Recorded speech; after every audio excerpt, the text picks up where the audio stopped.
Oh, hang on. Oh, hang on. Oh, hang on. Oh, hang on. Echo, echo, echo.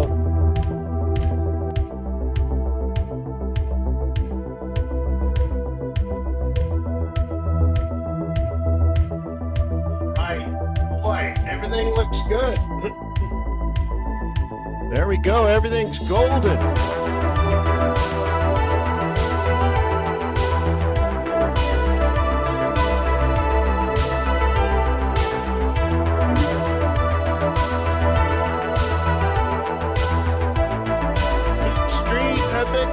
FX Street.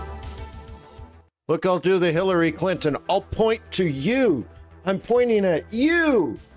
Good to see you. How are you doing? Welcome to Trade Non-Farm Payrolls Live 2. Yeah. Life is great. Life is good. Life is beautiful. I hope you're doing fabuloso.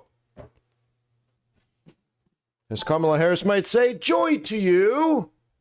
I hope your life is filled with joy and happiness. Today, we are going to do technical and fundamental analysis with the overriding goal of planning our trades in advance, because trading is risky and not appropriate for everyone. Your past performance, good or bad, is not necessarily indicative of future results. So please stay small, stay humble, focus on the long term, never risk money you cannot afford to lose. So thank you for being here. This is how many years now? 18 years? 18 and a half years that we have been doing this particular webinar on FX Street. 18 and a half years. 18 years. Found out it wasn't his. So thank you. Thank you to our moderator. Thank you to FX Street, our host. Thank you for attending. I will do my best to serve. My name is Wayne McDonell. Oh, yeah. That's me. Leaning on the FXCM building. I'm not even joking. On Water Street in downtown New York. Yeah. Oh, I got to update this. Yeah. So traders used to be traders.co. I spent 10 grand and I bought traders.com. So I am the founder of traders.com. I wrote a book, Strategic and Tactical Forex Trading. FX Street gave me the Speaker of the Year award back in 2016. Sweet. Also, Best Forex Blog, Best Forex Webinar, Best Forex something, but I've been working with FX Street a long time, so got a lot of stuff. But that's the biggie. That's cool. I am the Strategic Investment Advisor to 3 charitable endowments. That is true. I have a bachelor's degree in macroeconomics from a little private college or university in Cambridge, Massachusetts. I also have a master's degree in financial management from said university, aka the Harvard. Cool, right on. So, that's that. I know I would say almost every single person here today. Yeah. So I already know you, just in case someone comes in and watches the recording. Well, that's me. So fundamentals is the name of the game right now, in particular, because we have an event. So we are asking ourselves as traders and as investors, what will the impact of the news be, and how will the central bank interpret the news, and will there be any changes in policy at the central bank? And if so, how will that impact the value of the currency? And then we want to place a trade. So two things need to happen. You need to have the data, and Traders fully automates your technical and fundamental analysis. So this platform, this terminal, and the funny thing is the name terminal means the end. Well, it's the end of your search for the information, but it's the beginning of you trading like a professional, if you want to think it that way. You need that, and then you need execution. Traders.com is not a broker, but you're going to need one. So here's all your resources. Traders offers fundamental analysis, technical analysis, scalping like volatility analysis, and then performance coaching. Yeah, very cool. But for execution, I recommend you get an ECN. ECNs use straight through processing. It's a much different business model than most Forex brokers. Most Forex brokers don't operate that way at all. They operate like a dark pool, and they expect all their clients to eventually lose money, and that's how they win. They never even actually execute your trades, right? So it's more of like a casino. They would just want to keep you gambling until you finally run out of money. Well, Trader's Way is different. So they actually take your trade, put it in the interbanking system. So if you use an ECN for execution and you have good data so that you can set up trades logically, intelligently, oh my God, you have like the perfect small institutional trading business. So let's get into some fundamentals, huh?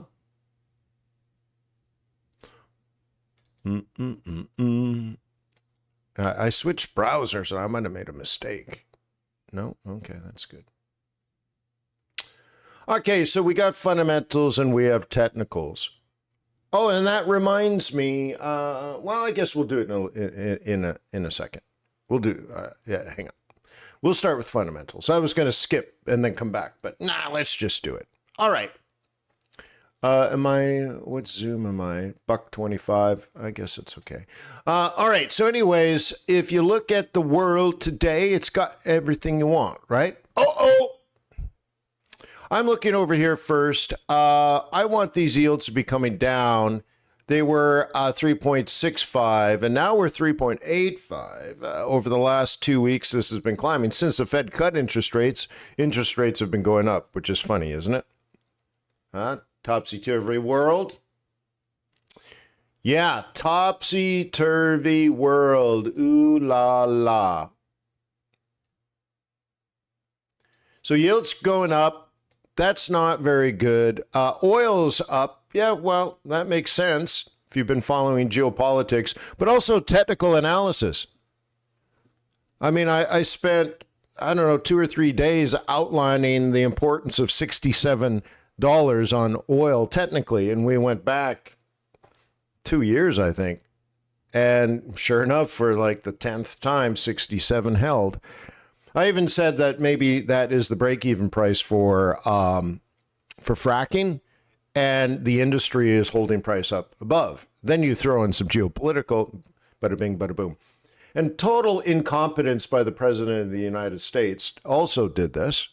And I don't mean that as a political statement, but when you babble to the press, yeah, Israel's thinking about bombing all their oil infrastructure.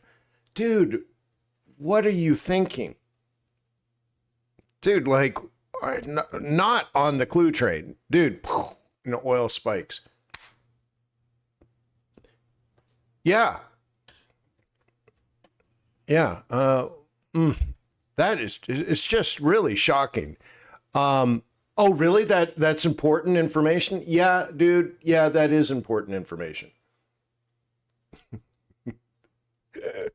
But anyways, yeah. So anyways, oil is up. Yeah. Gold has come down off to 2,700. Okay. All right. S&P 500, 5,700. Okay, kind of flat there. Dollar kind of flat. Bitcoin struggling, but remember, well, I guess you don't remember if, but 60,000, we got pretty close to 60,000. And if you look at it technically, there was a nice little rule reversal there. And now it's up $1,000. Okay, from that support. Traders actually on the technical side had it as a breakout. So it alerted a breakout. And then the way to trade that breakout is to catch a pullback. So it pulled back, hit the roll reversal, and now it's back up. So that's just a technical trade. Okay. Yeah. When you look at everything, it's mixed and it's not a good opportunity right now. Okay.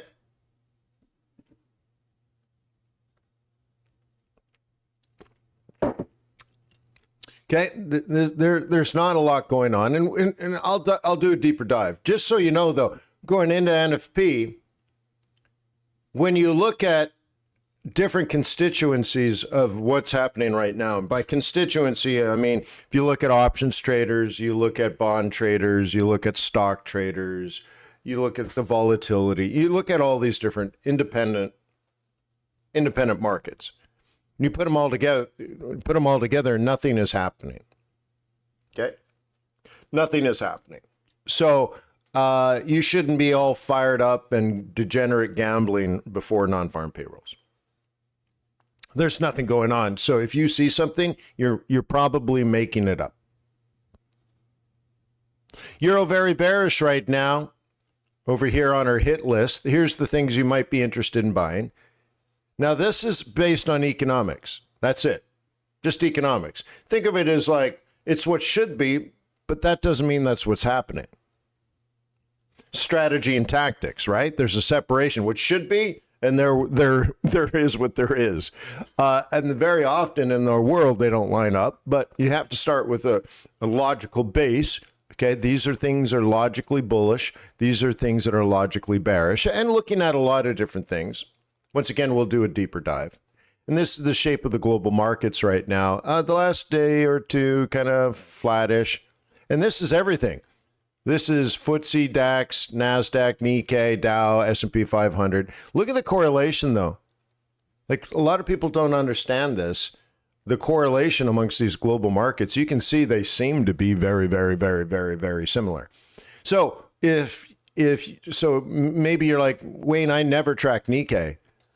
Well, if you understood that they're highly correlated, then maybe what happened overnight in the Asian session influences what happens today in the New York session. I'm not saying.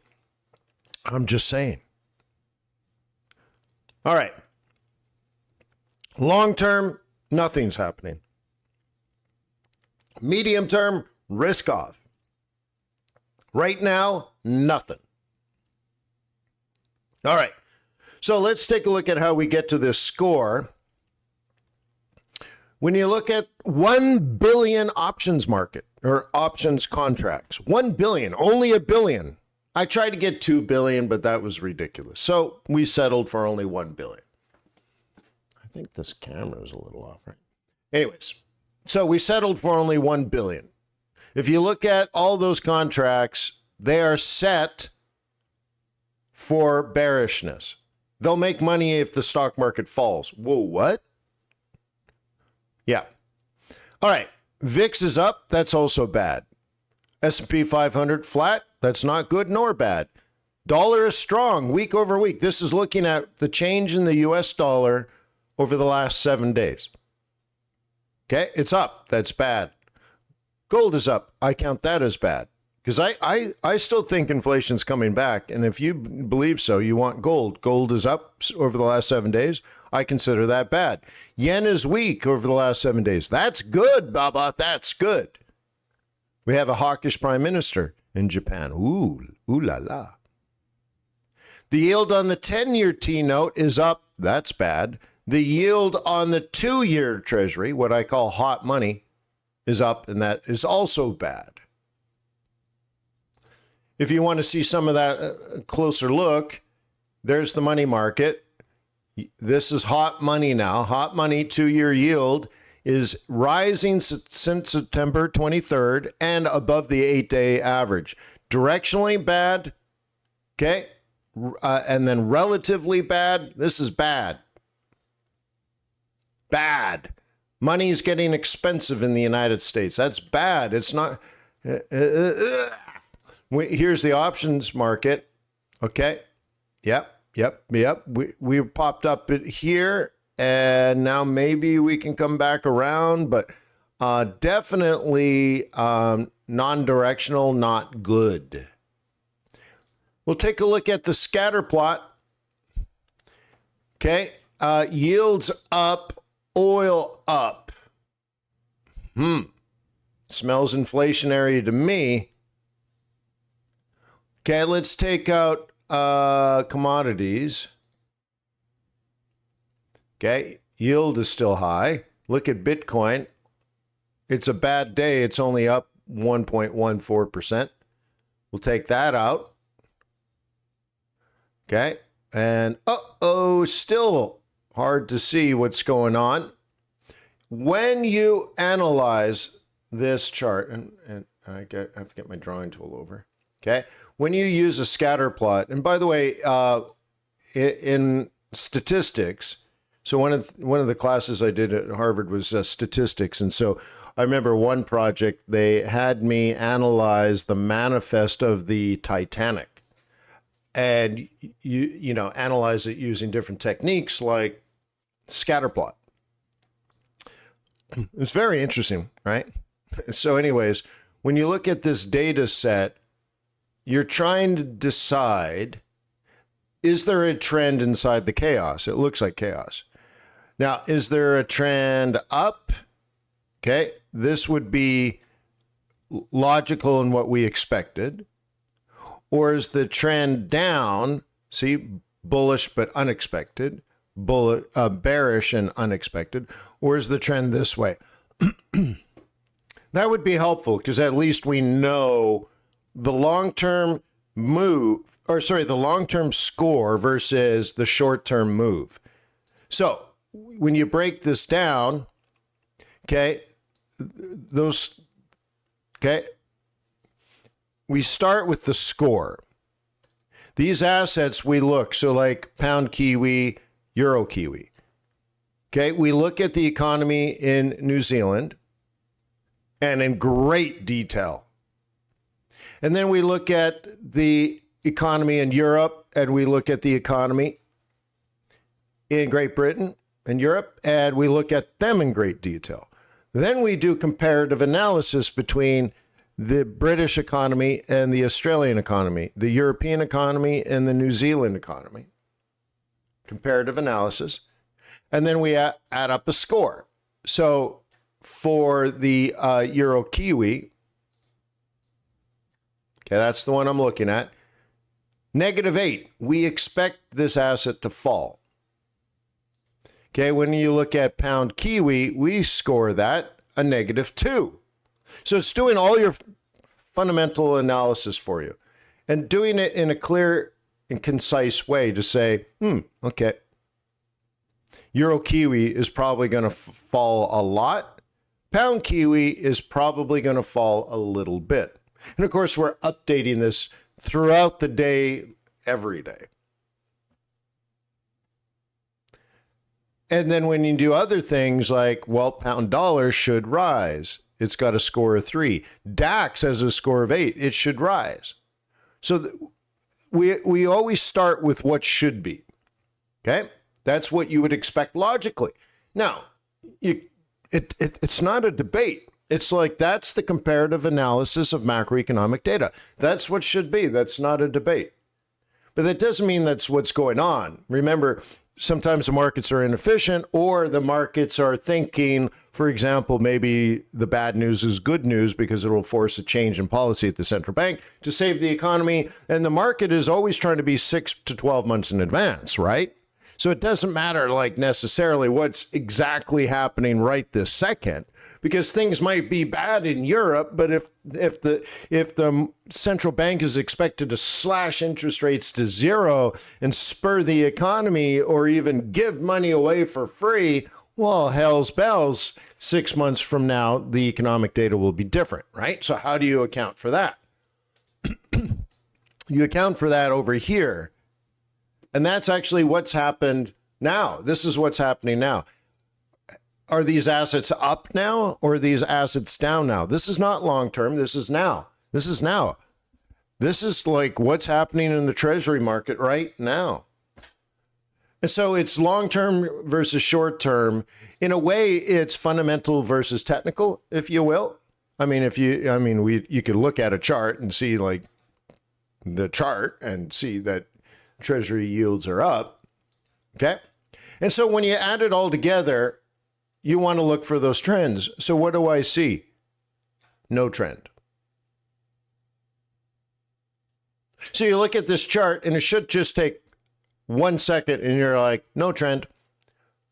What we're trying to uncover with all this analysis is the underlying intrinsic trend through all the asset classes, through all the financial markets. And if there isn't like a clear and present risk on or a clear and present risk off, then you should keep your powder dry and only trade things that happen to be working with relative strength. And knowing that there's no underlying intrinsic trend, you probably want to intraday trade or day trade only. So if you can make 50, 60, 70 pips, okay, eat the rabbit. But when there's no trend, there's no big game. So keep your game small. Sometimes you need to be setting up rabbit traps. Other times you need to be hunting moose. Or if you're in South Africa, the eland. Oh, man. I had that eland sausage. Oh, one of the most wonderful, wonderful meals. Right, in South Africa, oh, the eland spicy sausage. I'd go back to South Africa just for that. They're like, have you had alligator? Yeah, I've had alligator. Have you had snake? Yeah, I've had snake. Have you had zebra? Yeah, I've had zebra. They're like, really? You've eaten zebra? Yeah, I've had zebra. What about ostrich? Yeah, I've eaten ostrich. What about eland? What the hell is an eland? Oh, you know, like a gazelle? It's a big, big, big gazelle. I'm like, what? I'll eat that. It was so good. Yummy. All right, let's go to the calendar. Now, TradeRs.com has a lot of calendars. News is important, bro. Fundamentals are important, but also analytical analysis of volatility is important. So, just in case you didn't know, we're doing non-farm payrolls. So, we're expected to come out 4.2 on the unemployment. Okay. Kudu. Yeah, kudu sounds good. I'd eat a kudu. I don't know what a kudu is, right? But anyways. Oh, Abdul says, how are ECN spreads?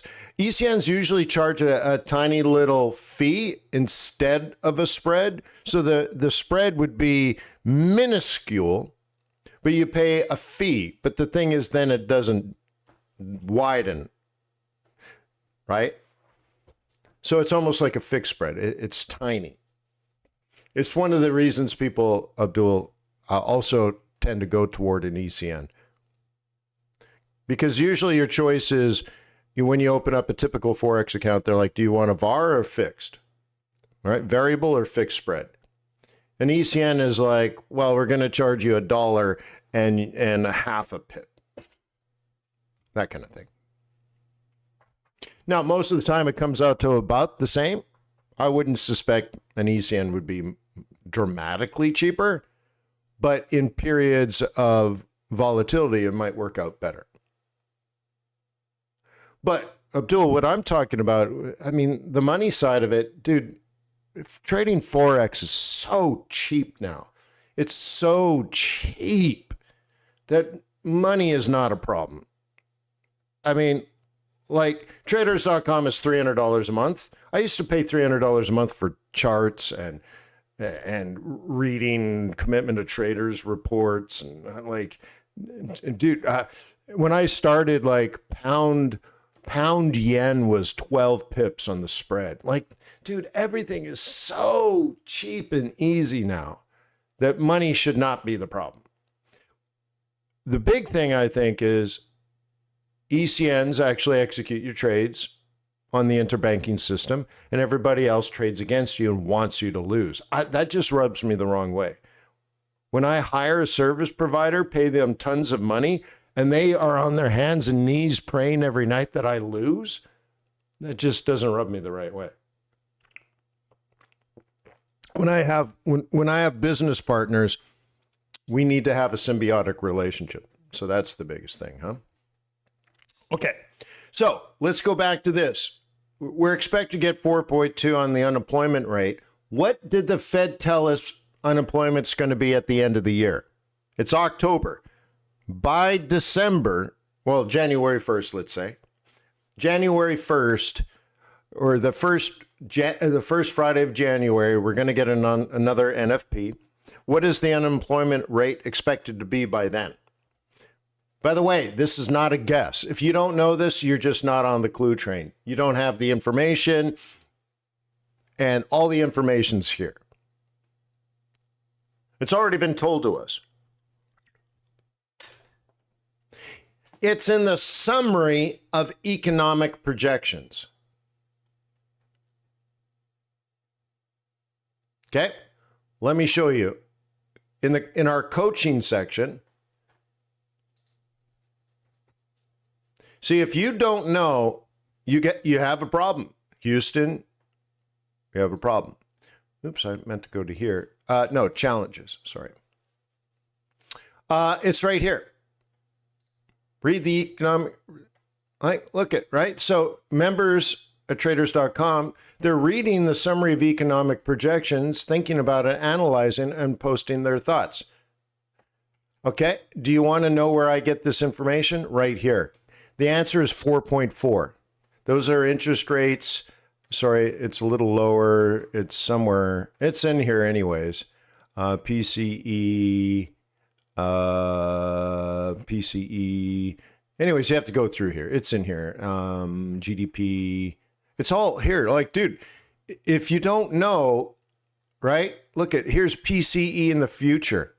The unemployment rate. Here it is. Okay. It's like you either read this and you're a professional, or you don't and you're an amateur and you're going to get run over. The answer is 4.4. You need to just know this. It was told to you in writing.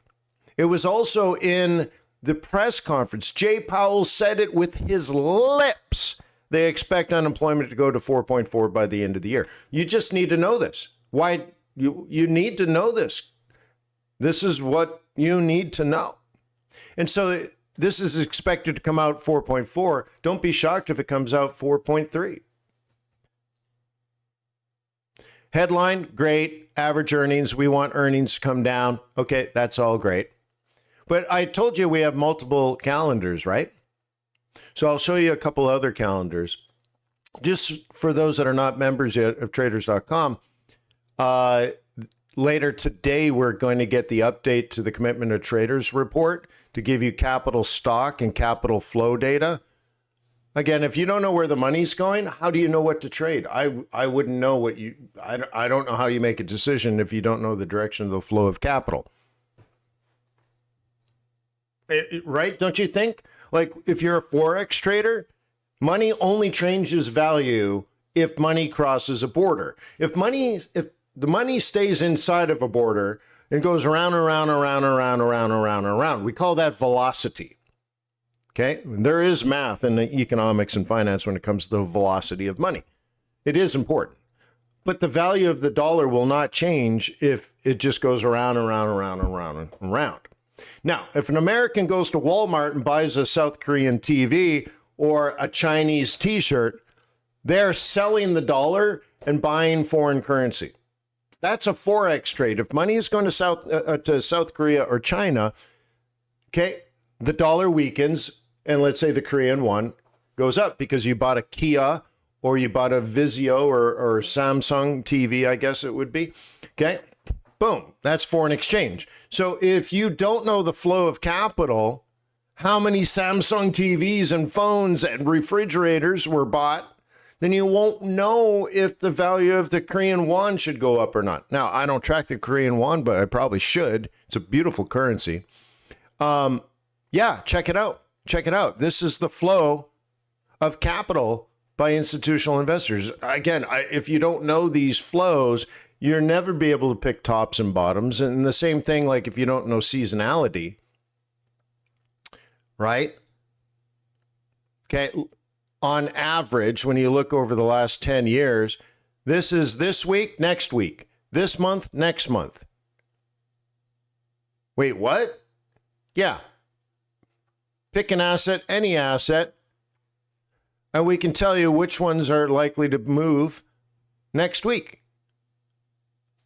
I can tell you what things are most likely to move in the month of October and November, so you can prepare. What does that matter?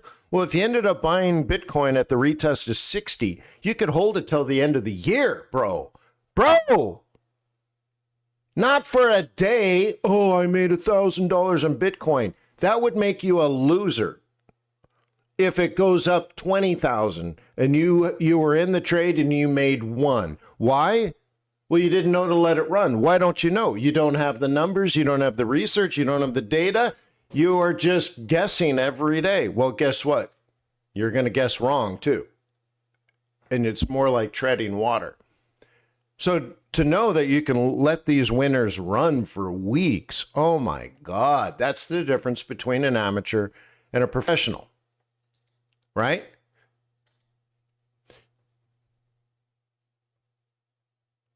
Right now, it's long and strong.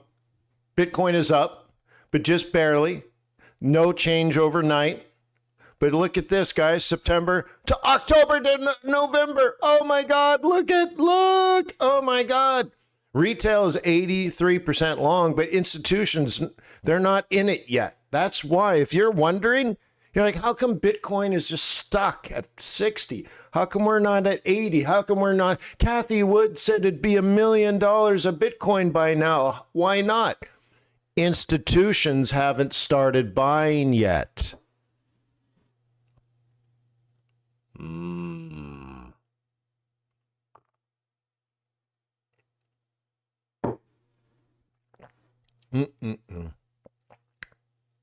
Bum, bum, bum, bum, bum, bum, bum, bum, bum. Institutions are not buying yet.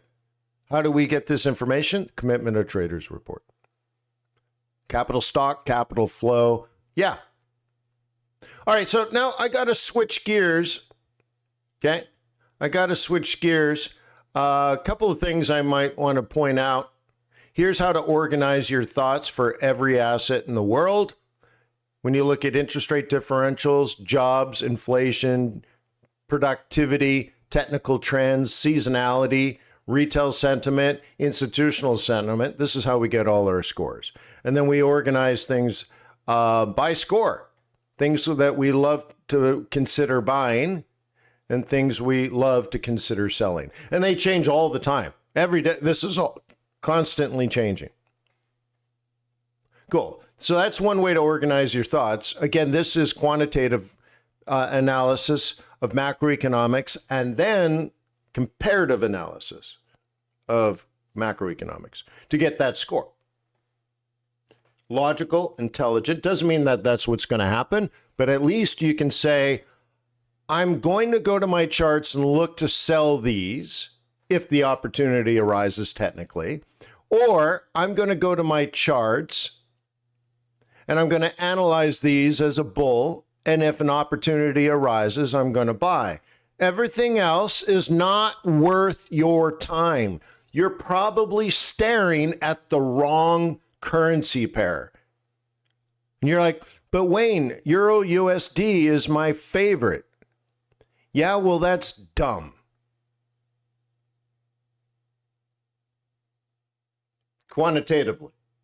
You're looking at the wrong, you're betting on the wrong horse, bro. Okay, so it's helpful. You're looking at the wrong thing. So therefore, what happens is you end up looking at 30 different assets, right? If you're burning charts, you're just burning through one chart through another, and you're looking and looking and looking. Can I buy this? Can I buy this? Can I buy this? Can I buy this? You're going to find something to buy, even if it's not logical. Then you buy it and it doesn't move. And you're like, oh, my MACD lied to me. Yeah, or my broker's hunting my stop. No, you're looking at the wrong stuff. You need to be able to focus. I need you to focus. Okay, and then I need you to align your technical analysis with your fundamentals. Okay, and the idea is we want to be able to get to the point where we know what to not just buy or sell, but what to hold. So oil is up 10% in the last 7 days. Silver is up 3% in the last 7 days. Okay, gold is up 1.37 in the last 7 days. Okay, yens are flat, and then if we reverse all of this, okay, Bitcoin is actually down. Yeah, we were at 72, and then it dropped down to 60, and now it's trying to rise back up. So today it's up 1.11, but it's still down 3%. So I hope you bought it at 60 and a half, like $1,000 ago. That was yesterday's trade plan, by the way. Nikkei still down, DAX still down, dollar strong, dollar strong. Okay, dollar strong. Okay, dollar strong, Swissy strong, Swissy strong, Swissy strong. What's going on? Risk off. Risk off is the game right now. And how do we know? Well, you can do all of that and do the correlation in your mind. Or you just look at this and go, oh yeah, risk off. Buy dollar, buy yen, buy Swiss franc. Sell these things, buy these things. Oh yeah. Well, that's what happened. Good to know. That's actually what happened. Good to know. Now let's do some fundamentals, and oh man, we got to keep moving, right? Okay. What we're looking at today is non-farm payrolls. But let's very quickly look at some of these other things. Okay, the Fed wants to see wage growth fall, and it's expected to fall a little bit today. Okay, and we would like it to be lower than 3.6. That would be great.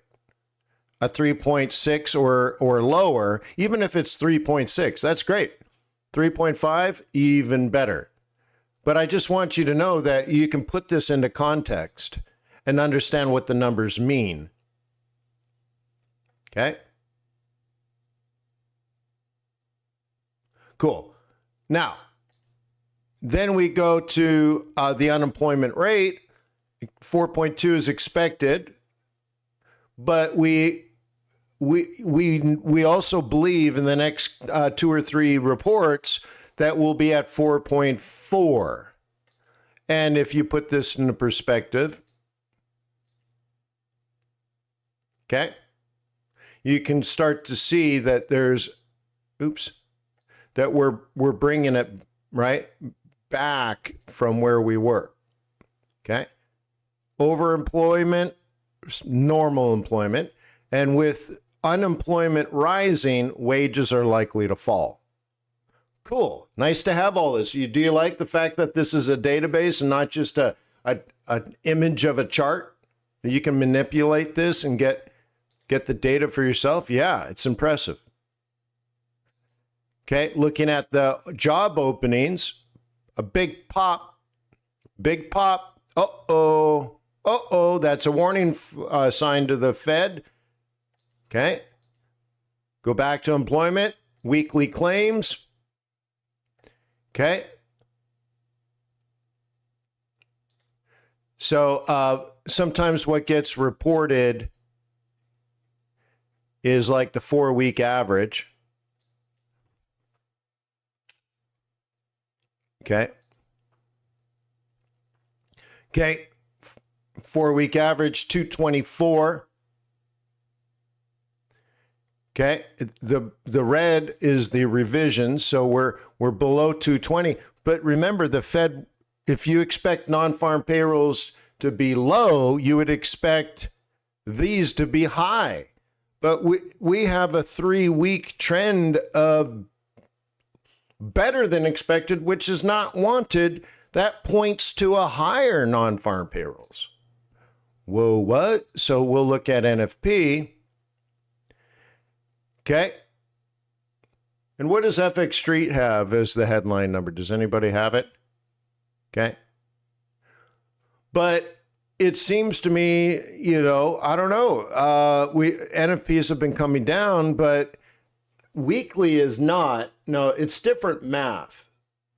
So we got to be careful. We might be overthinking it. But when you look at weekly claims, they're falling, which means non-farm payrolls should be rising. Job openings rising, which means NFP will probably rise. There's some, right? Unemployment is expected to be 4.2. Well, that doesn't sound like we're losing jobs. So yeah, so $1.50, I wouldn't be shocked if it comes out 164, 165, 180. I wouldn't be shocked at all.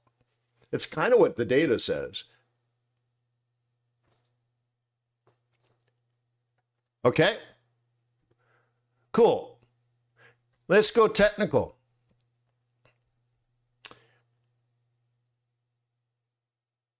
Okay. I have a gift for you. Would anybody like a gift? Okay, we have a lot of charts. Okay, traders.com does all your technical analysis for you on all time frames, and it looks for patterns, directions of trends, reversal of trends, continuation of trends, consolidation of trends. It's analyzing, okay? It's analyzing currencies, it's analyzing crypto, it's analyzing stocks, it's analyzing commodities, it's analyzing stock indices. It's crazy, bro. It's crazy. On all time frames, 7,500 charts in real time. You cannot beat traders.com. Now, you may not know how to trade this properly. Once I unleashed this beast, I realized people don't know how to trade properly. Even if you give them the answers, they still don't know, right? So I have a little gift for you. It's free, by the way, free.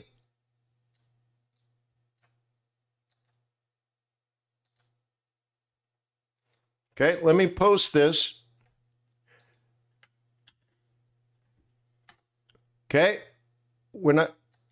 Okay, let me explain what I did. Flashcards, how to trade chart patterns with SWOT analysis. And you download these. You see this card here? It's got a pennant. And then it's got little cheats, strengths, weaknesses, opportunities, and threats for this pattern. And then I note the little detail on how to not just use that, but like the little cheat on how to do it even better. And I believe there's 20 patterns I've done. And since then, I've added 2 more. I'll probably add, I don't know, 5 or 6 more patterns. And then I'll update it again, and I'll just send you that.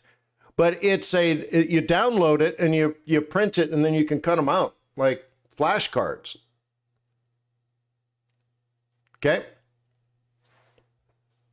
So you'll have, for all these different patterns, basically the hack, the cheat code. Okay, you just download and print it. Okay. Junior, right? Brown's like, hey, so what are we going to trade?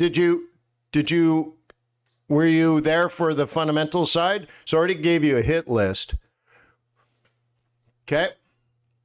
Now, if you want, like, if you're always, by the way, Brown, if you always want to know what to be trading in real time, I have a new scalping service. Okay. And we have this here. So I can tell you in 8 minutes and 34 seconds, non-farm payrolls is coming out. Let's say my guess is right. Let me guess. Let's say it's greater than expected. There's only a scalp on euro dollar, nothing else. There's a swing on pound dollar, but it'll take days to develop. There's a scalp on Kiwi dollar. Gross. Like there's right now, there's almost no consistency if it's greater than expected. If it's less than expected, even then there's only swings. So analytically, looking at non-farm payrolls, there's only short-term little trades, and they're not actually good. So here's Euro USD 15-minute charts on periods when non-farm payrolls was greater than expected. 75% chance 2-hour trend will be down. And then I'll show you how we get to that conclusion, right? So we look at July 2024. Okay, it went up and then closed lower 2 hours later. June 7th, it went down, closed lower 2 hours later. It went down and recovered a little bit, closed lower 2 hours later. This one popped and then closed lower 2 hours later. This one dropped, closed lower 2 hours later. This is October 6th, 1 year ago. It dropped when NFP was, right, was 336. We expected $1.70. Straight down, closed lower. So look at scalp, take profit. Scalp, take profit. Let it rise, sell at the top, hold it. Okay? It dropped. So in about a half an hour to 45 minutes, you should take profit. This one dropped. Half an hour to 45 minutes later, you should take profit. This one went the wrong way. Sell it high. Hold it a little bit longer. Oh my God. We have this level of detail on every time frame for every dollar pair going back to non-farm payrolls, greater than expected or less than expected, and the hold period and the percentage. We also know, for example, implied volatility for every asset by every hour for every day of the week. Oh my God. So, right? So one way to set a lot of these things up based on implied volatility of right now on this asset on Fridays, okay, there's the projected high for the next 4 hours, and that's probably target by the end of the day. Okay? And it organizes things for things that are expected to move and not expected to move. And you can narrow this really closely, and you're like, don't give me stocks, or let's say you only want to trade stock indices. Great. Okay, and now it gives you implied volatility for DAX, FTSE, NASDAQ, Dow, and the S&P 500. And let's say you are a bull.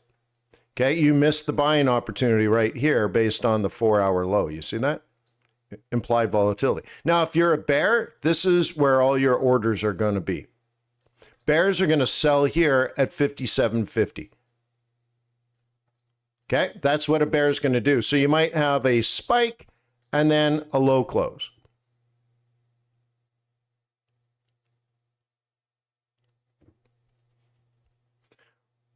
Bear and Bull says, is it a free service? Yeah, absolutely.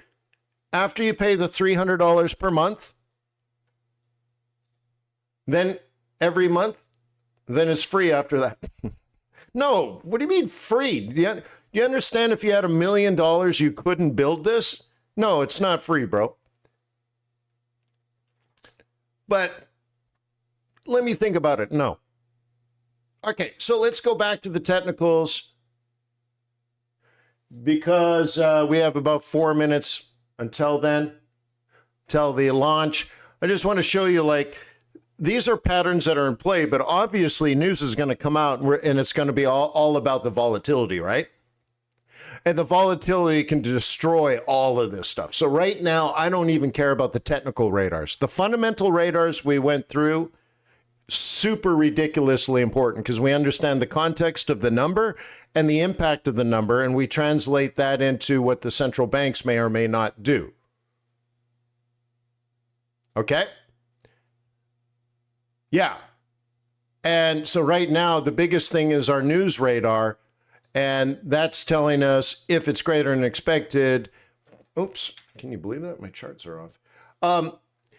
If it comes up higher than expected, 75% chance you have a euro dollar short scalp. Okay? But it's just a scalp. I want you to know that. It may not even be worth your time.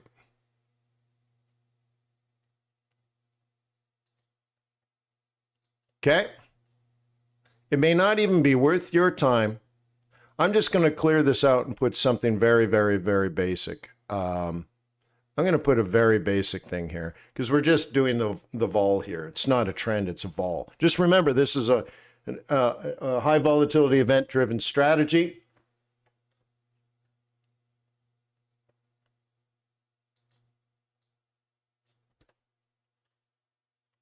Okay.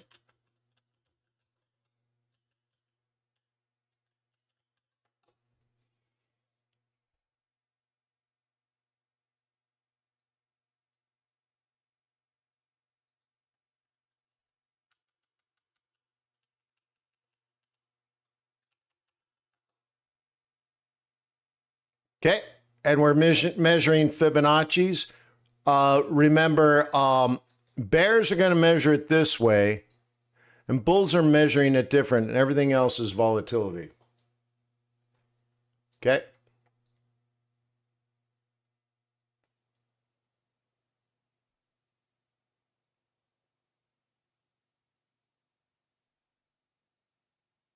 Okay, so a high number down, low number up, scalp only.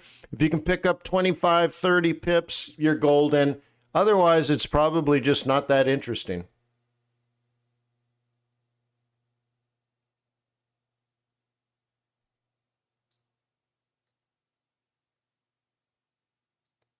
FXStreet has the best calendar, by the way.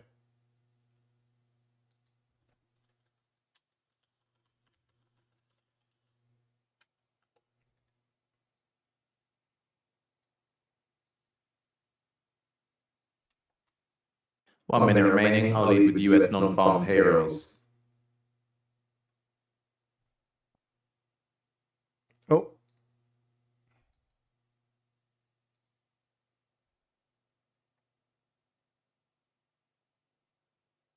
So what do you think? $1.80? What are you guys thinking? What's your guess? I think a little higher than expected. All right, we're spinning. Oh, I'm spinning. How quick the sun can drop away. And now my bitter hands beneath a broken cloud. What was everything? 10 seconds. Yeah, $1.82.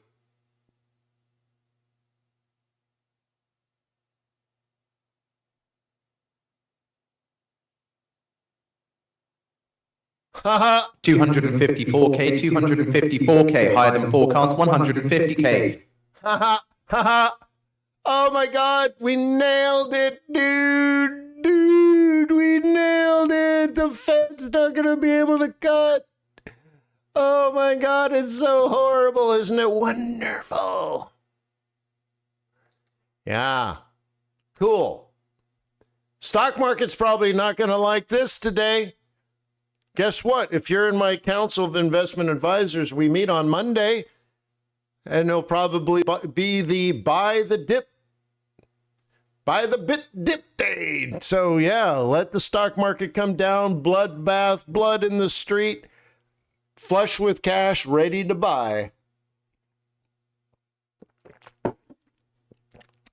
Okay, so remember, we learned a couple of things. One, if it's greater than expected, down is the direction. The other thing is, it doesn't tend to last very long.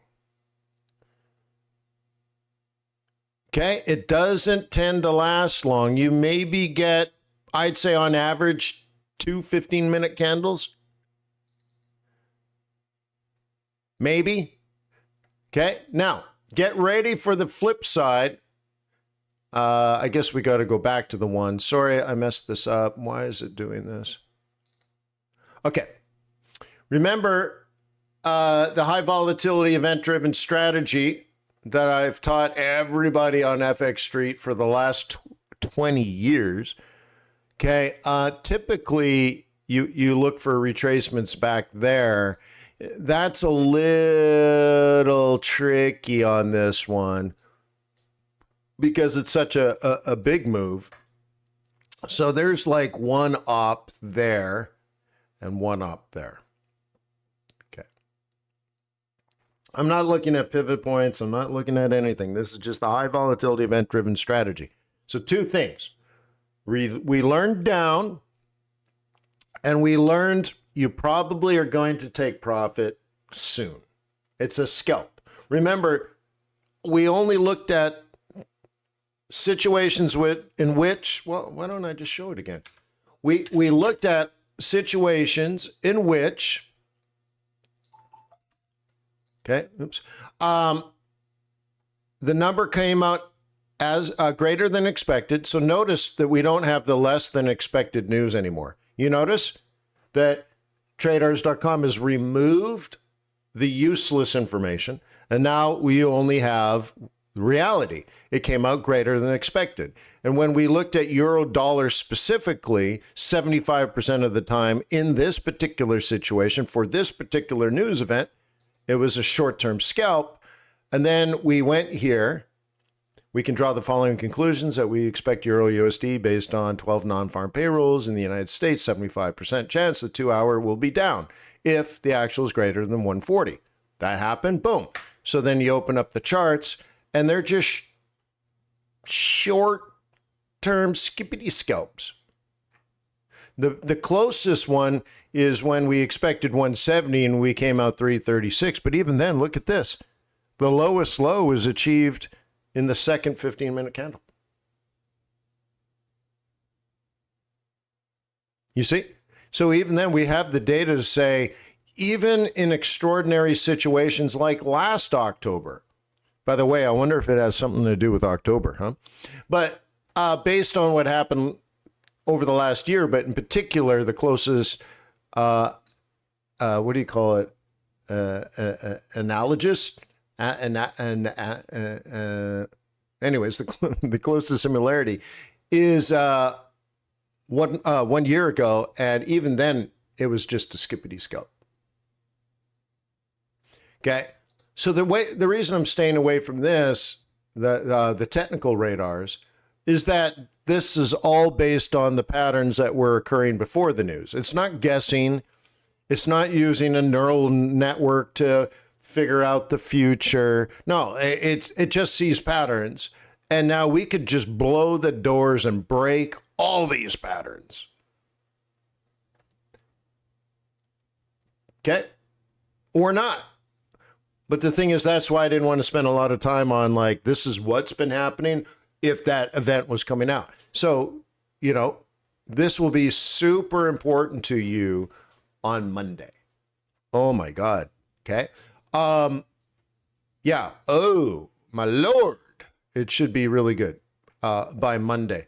Also by Monday, remember, you need to be reviewing the update over the weekend for the Commitment of Traders report.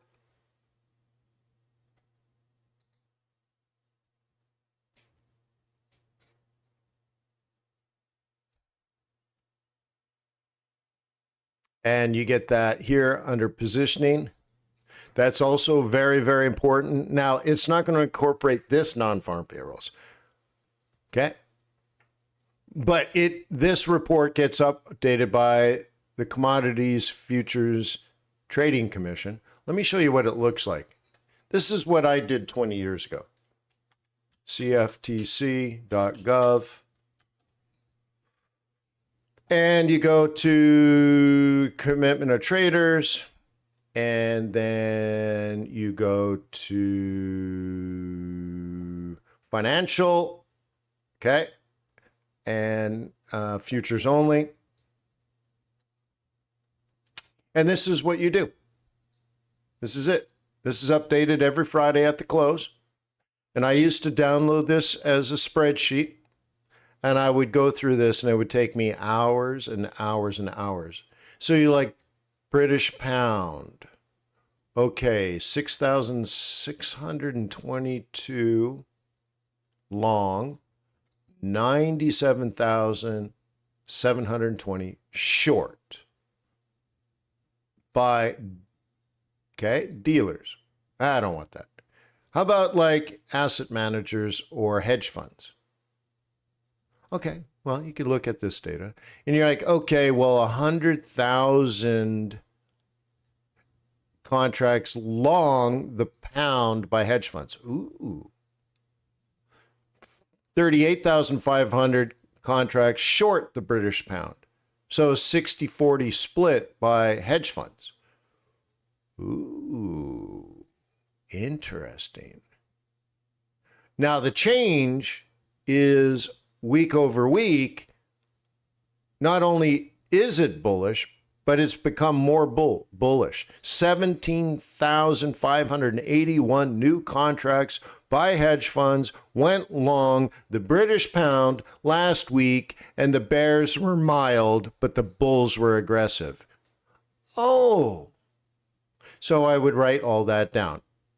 And I'd do that for the yen, and I would do that for euro. Okay? And Australian dollar and the Mexican peso, right? Here's the Australian dollar. Here's the Mexican peso. Okay. And you find the long and the short. Okay. 43 long, 51 short, a little less bears, a little more bulls. This market's 50-50, Mexican peso, not worth the focus. Okay. You see? And I would do this for hours and hours and hours and hours and hours and hours and hours. Now it looks like this.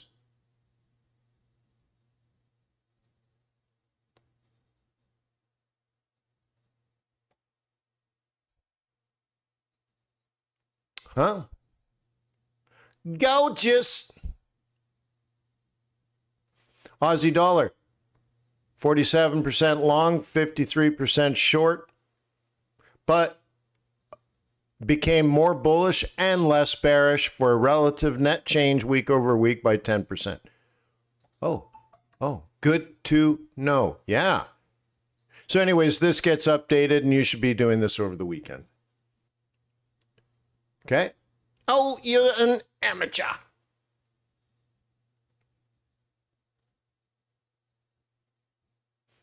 Cool, right? Are you guys having a good time? Make sure you click the thumbs up button out of respect for our hosts, FX Street, and for our moderator for moderating better than any other moderator has moderated before. In fact, there's nothing moderate about our moderator. We have an extreme, right? Moderation. So make sure you show that by clicking the thumbs up button. I only see 7, and that's embarrassing. There should be over 100 thumbs up. So I'm going to refresh my page. Okay? I mean, I gave you fundamentals, I gave you technicals, I gave you the direction of the Euro USD will move.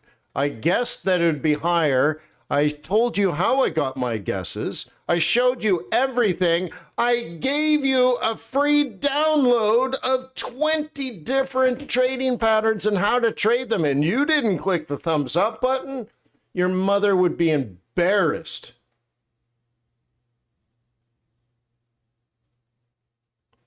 Did you catch the part where I thought NFP was going to be higher than expected? Did you get the part where I showed you looking at all the different NFPs in the recent past that in that scenario, euro dollar was going to fall? And that's what happened, and you didn't click the thumbs up. What more do you want? You want me to trade it for you? Okay, I need a minimum of $1 million from you, and I'll do it.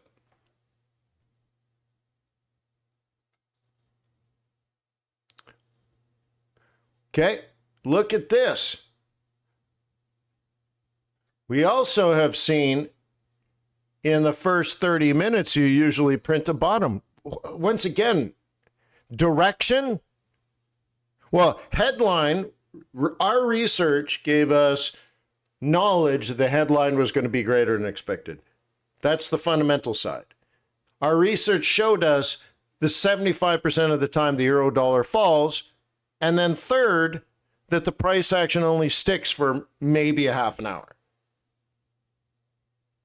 Like, that is silver platter. And that's not me being a YouTube guru where I'm a genius and I've predicted all these things. No. It's quantitative. It was math. This was just math.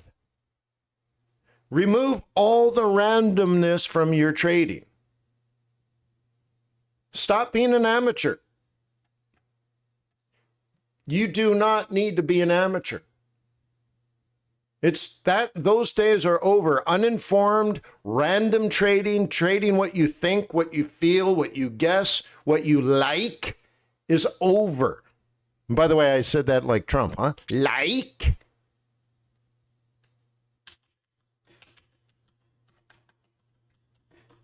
Okay?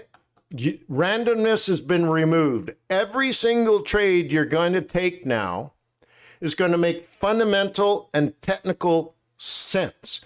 Every trade you make is going to be logical and intelligent. No randomness, no guessing, everything planned out in advance.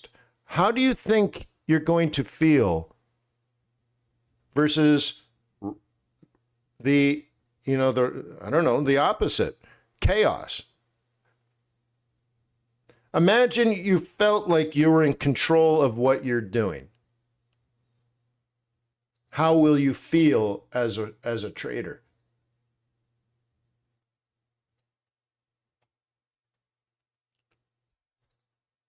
Okay. This has changed radically.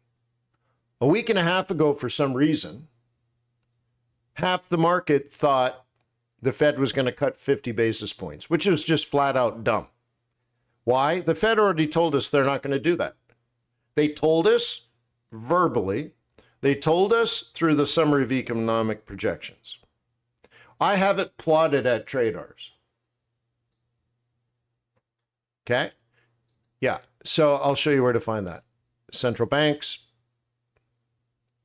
Okay, this is what the Fed has told us. This is the summary of economic projections, okay?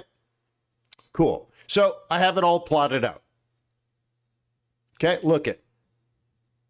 We're going to go from 4.75 down to 4. Right? By the end of this quarter, down to 4.5. That's a 0.25, 25 basis point cut. We know. Where do I get this information? The Fed. Yeah. Oh, by the way, next month, I might have to do non-farm payrolls from St. Louis. So in the summer, I was invited to attend a 2-day conference at the St. Louis Fed, which was great because I was learning the changing mechanisms of monetary policy. So the training course at FX Bootcamp, now Investor Bootcamp, is a little outdated because the Fed has changed the way that they manage monetary policy. It's changed. And so they invited me there to learn the new mechanisms. And so I got to meet a lot of people at the Fed. Guess what? They invited me to speak at a conference at the St. Louis Fed. And they're bringing in university professors from around the United States that teach economics at university. And my job is to help them teach economics better, possibly impacting, I don't know, tens of thousands, hundreds of thousands of students in the United States learning economics. And I'm connecting GDP with happiness, self-worth, and dignity. I'd invite you, but you're not invited. So I'm going to be in a room of PhDs that have taught at universities for decades. So that's Thursday. So the next morning, before getting on a plane, I'm going to do non-farm payrolls. Hey, that's the life we lead. But anyways, look, we have this plotted out. What I'm showing you here, these are banks. These guys are supposed to be smart money. Okay? And a week ago, 50% of this market thought the Fed was going to cut by 50 basis points. I have it plotted out. I have it plotted out. I have it all plotted out.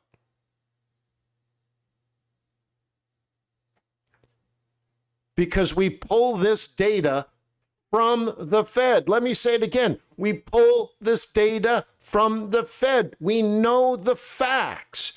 And even these knucklehead professional institutional investors that are supposed to be smart money, they are not. They are, in fact, guessers and degenerate gamblers, and they're not informed. They trade and make deals based on what they feel or what they think, but not on reality. They thought ridiculously wrong, I should say.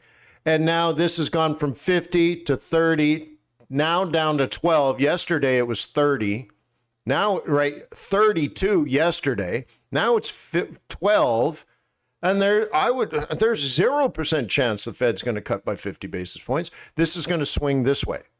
Now, what I've taught people for 10, 15 years that I've been teaching this technique, when it's shifting back this way, so this stack is pushing this stack up. So when the shift of money is this way, that's USD strength. Once again, if you don't know this, you don't know how to trade Forex at all. I don't give a crap about your MACD and your stochastics.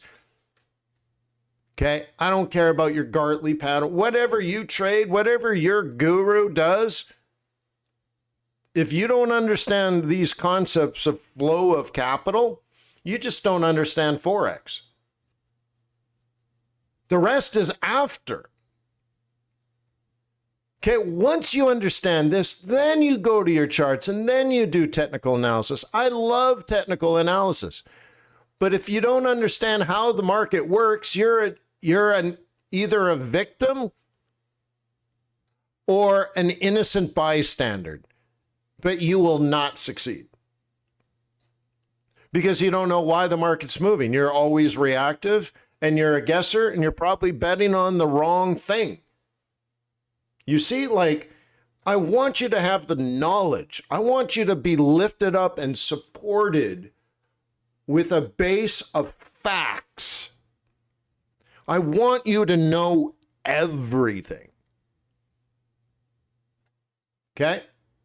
No joke. I want you to know everything so that you're smarter than the smart money. Okay? One of the biggest mistakes things have been happening over the last 6 months is people don't understand what's going on in the Bank of Japan. You know what? We've had it plotted out for months and months and months. We've known exactly what the Bank of Japan is going to do. And these shocking surprises of, oh my God, the Bank of Japan raised interest rates, shocking the world. Dude, we've had it plotted on the chart 6 months in advance. I'm like, I don't understand how professionals can be shocked.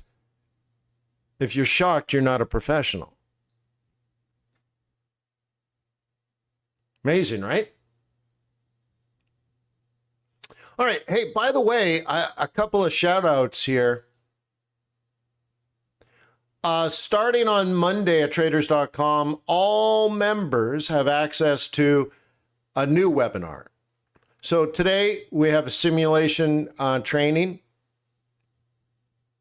Then Sunday, we have our technical trading group. We meet on Sundays to start the week. Because remember, your day trade on Monday is going to be set up on Sunday. You always have to be in advance. So on Sunday at 7, we have our technical trading team. Monday at 7 a.m., we go through the fundamentals and we look at everything that's changed since non-farm payrolls. And then Monday at the London close, 11:30 a.m., We have a new event available to all members of TradeRs, base members, team members, pro members, all have access to stock trading, right? Stock index trading with Peter Ward. He's been a member of FX Bootcamp for over a decade, or right? He's been a professional trader for, I don't know, 7 years. He's just been trading basically S&P 500 E-mini futures as a living. As a living. As a career. We went from student like you to professional, living the dream for 7 years, raising a family on E-mini futures trading. Okay, cool.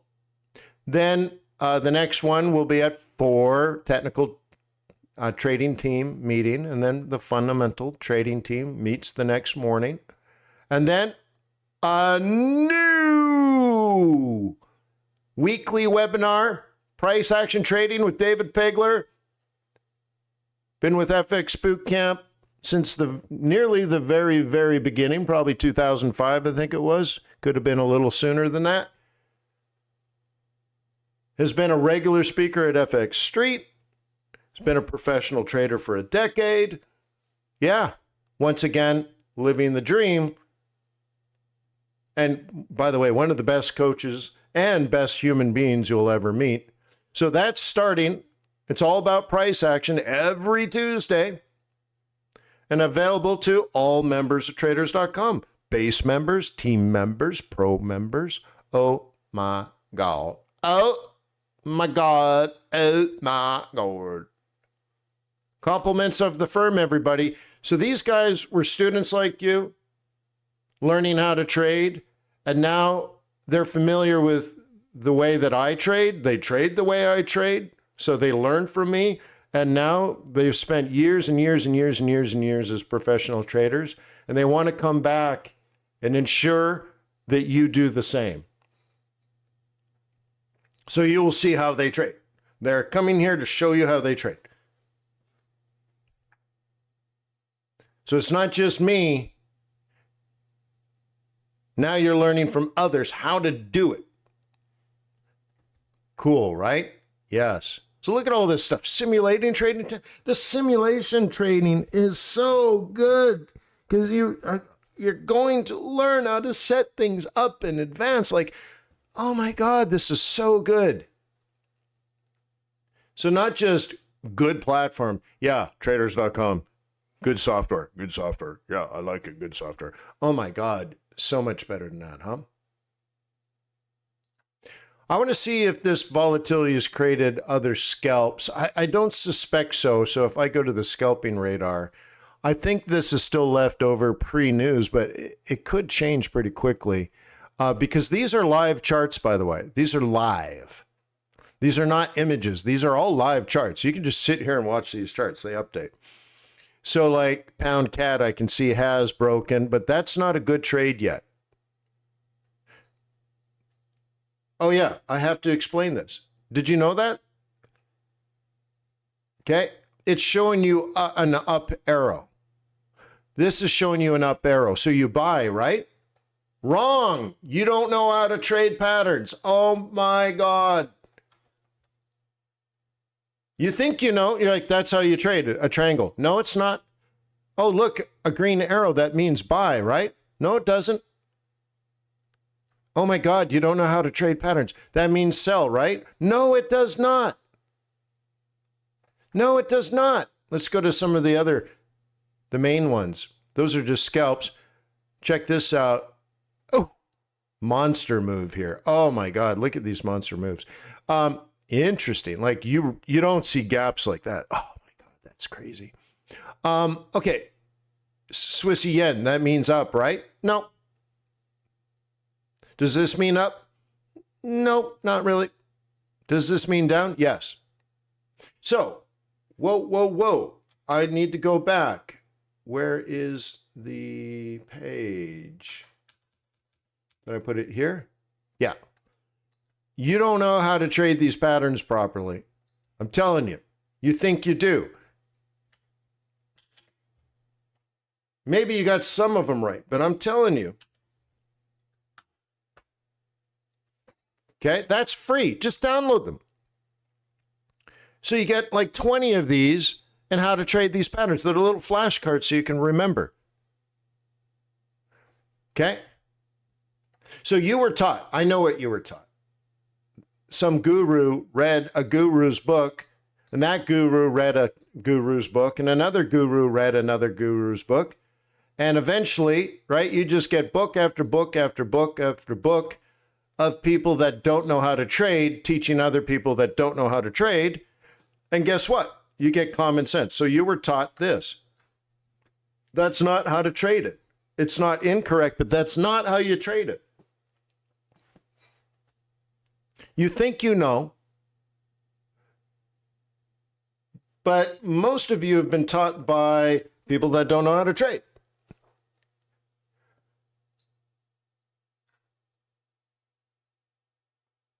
Okay?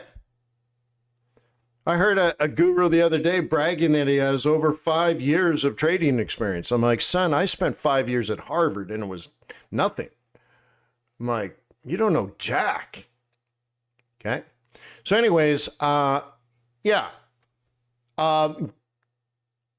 Dude, check it out. Check it out. I'm going to add more and more and more, and I'll keep you informed. I'll send you an email in a few days. If I add some more, I'll add some more. This is what they look like, but my next thing is to get a graphic artist and have them design it so that when you print, you hit print two-sided, and it's going to print one side with the pattern, but no information, and then print the other side with the pattern with the information. So you can look at it and say, right, let me zoom in so you understand what we're doing here. So if I refresh, it says with SWOT analysis, strength, weaknesses, opportunity, and threat.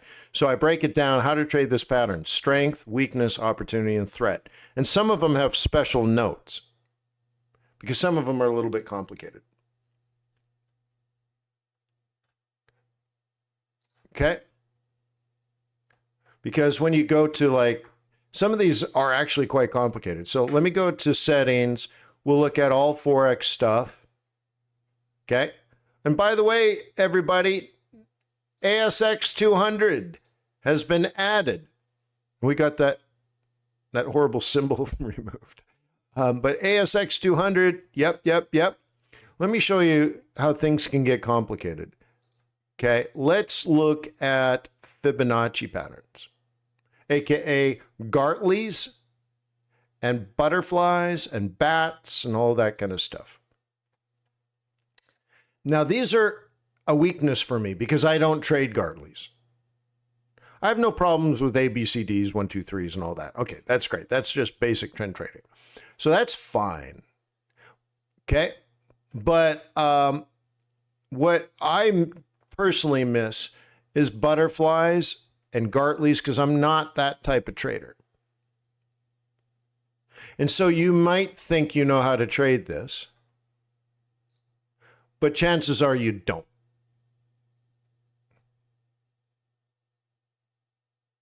So I have a flashcard for that, a little cheat sheet, a little trader's hack. Like, here's another one. Okay. Now look at the level of complexity. If it starts at X and you make a lower low, the first assumption at that point, because remember, this is just pattern recognition. So if we are trending, okay, you would suspect that this would be retested and you'd get a new lower low. Am I right?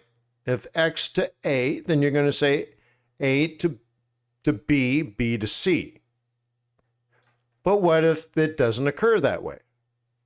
Instead, it goes X to A through the reversal point. You can see somebody tried to trade it as a trend trade, but then it came back and did a 786.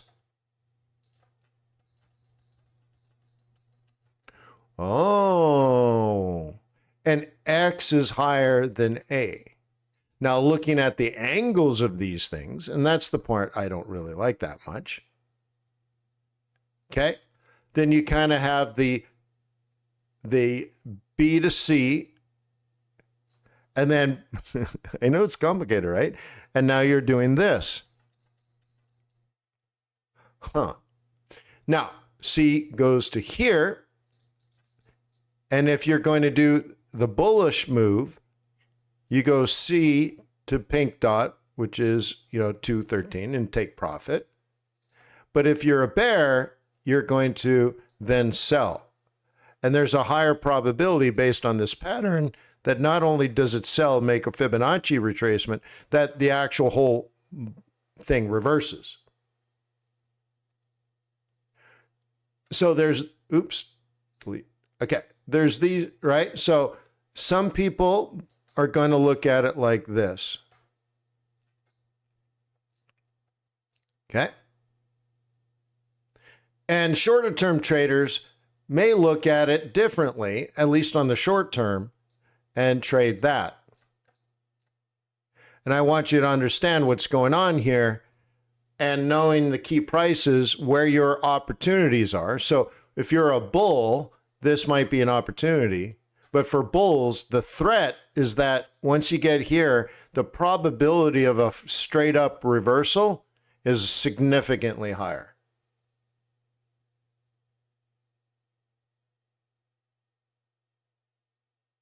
Okay. JP's like, okay, why are we seeing risk off with dollar? Well, it depends on how you interpret that.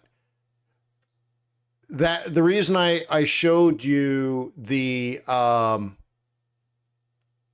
Fed Watch tool was to show you that big banking institutional money were making really dumb bets on the Fed cutting by 50 basis points. Just straight up stupid. Which is terrible because I was taught that that was smart money. Well, apparently they make stupid decisions. Cool. Okay. So now they have to unwind the trades that weaken the dollar.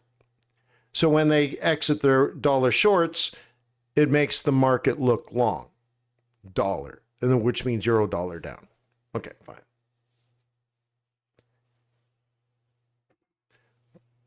Okay. But on the flip side, it seems like we're not going to hit a hard recession, does it?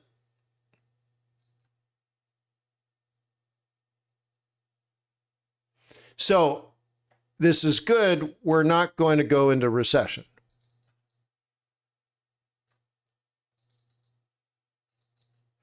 Now, in theory, we've tamed inflation and the economy is still good in general.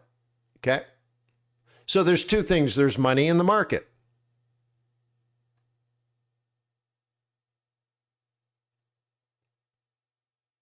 Okay? But this could be a cautionary tale for the short term. So that's what's going on. Two different markets trading. The news seemingly different, but it impacts them differently. Okay? So, like, let me go back to here, and let's go to the vol radar and look at implied volatility for the S&P 500.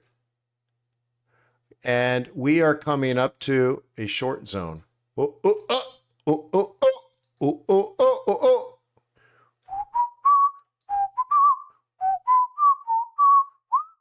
Isn't it nice these are live charts? Oh my God. So notice that in the next hour, we are going to peak as far as volume, and then there will be a decline in volume. Okay? And volatility. On Fridays, that is what occurs. So imagine this goes up a little higher over the next half an hour to 45 minutes. So let's say a few more 15-minute candles. Then, so let's say we're up here in an hour and you want to be on your chart if you see a little dipsy-do, a little hesitation on like a 5-minute chart, you can sell it and take it down to the 4-hour low, which is simply a roll reversal. And then on Monday, we pick it up this way. Oh, oh, oh, oh, oh, oh, whoa.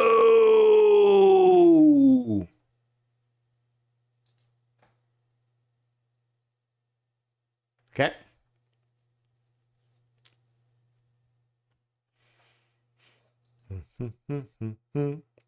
Crazy, right? Isn't that good?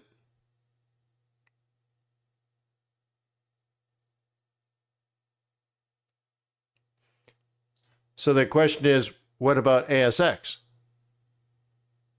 Okay. No trading opportunities exist for the selected financial instrument.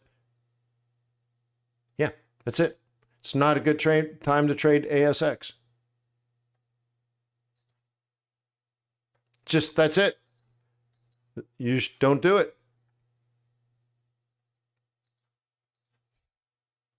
Is it possible because it's closed?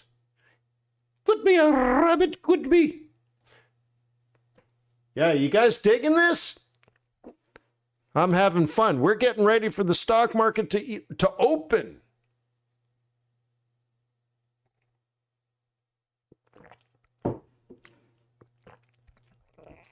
Okay. Yeah. Is anybody going to watch these numbers? 5765, 5775, S&P 500. 5765, 5775.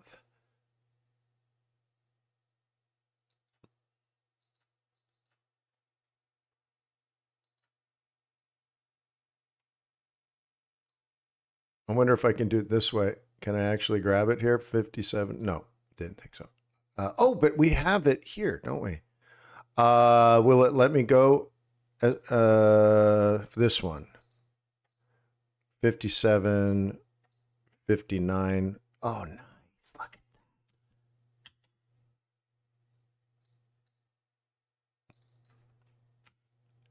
that. Huh? Not bad for some accuracy.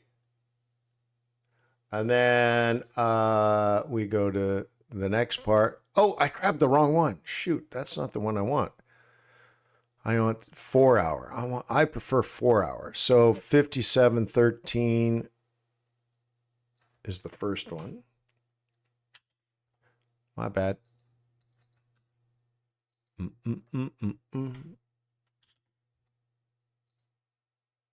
What am I grabbing? Oh, it's the bottom one. Gee whiz. One of those days. Sorry, I can't multitask. I don't know if you can tell this. I cannot multitask. I can do this while I'm trading, but doing this stuff while coaching is a little trickier. Dude, can I please? Thank you. All right, so that's that. We're bullish on this anyways, guys. Can you tell? What's my trade plan, bro? I had 2 trade plans on this. Buy at that price, buy at the lower price. Okay. Okay, cool. So what's up? Talk to me, Goose. The trade plan now, based on implied volatility analysis, is somewhere up here. And then, of course, we have daily just above. Get ready for profit taking. Cool. Now, what's the other number? Let's just finish this up, and I'll show you the logic and intelligence in all of this. So we go back to this. Could you, can I please? Can I just do this? Stupid Windows. All right. The next one is 50, the range. Oh, yeah, 50. There we go. Okay, there's the daily. Go back to the chart. Okay, we got to do a new vertical line. It doesn't matter where you start with the vertical line. You can put it, or the horizontal line, but then you change the price.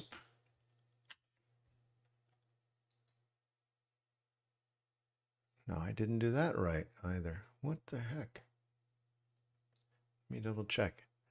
56. I grabbed the wrong one again. 58. Gee whiz. See, I'm telling you, I'm horrible. I cannot multitask.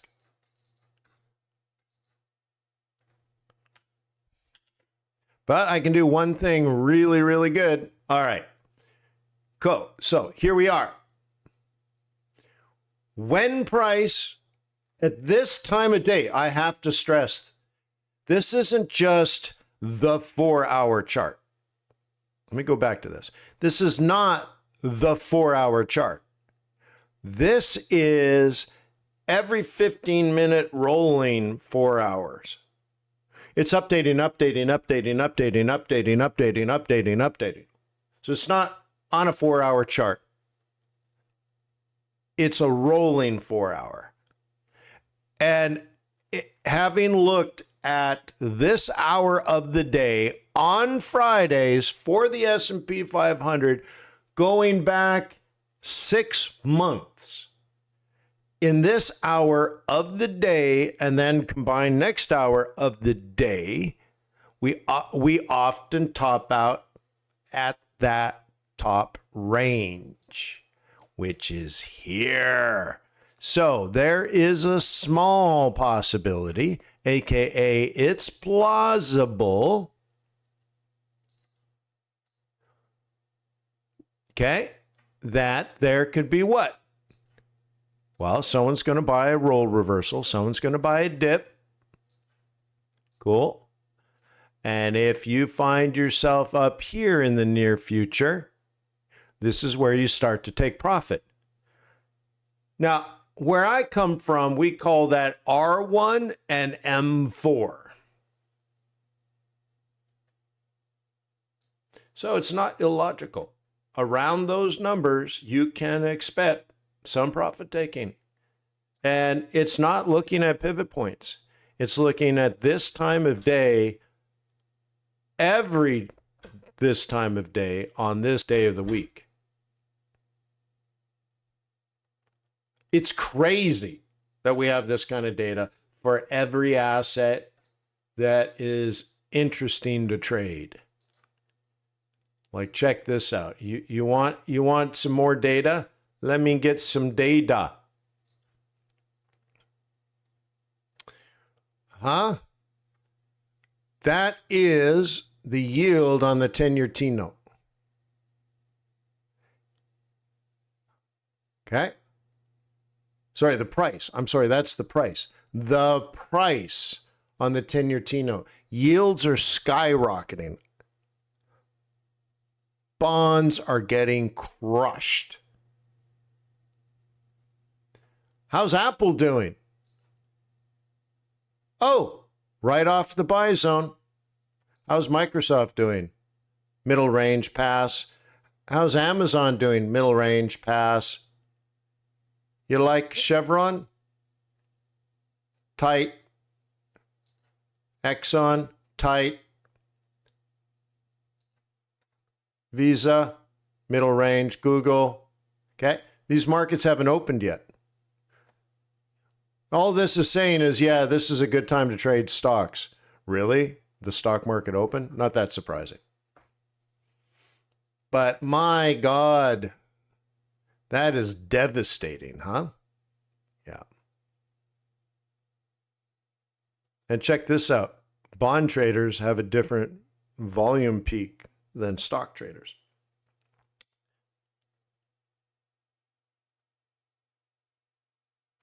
Right?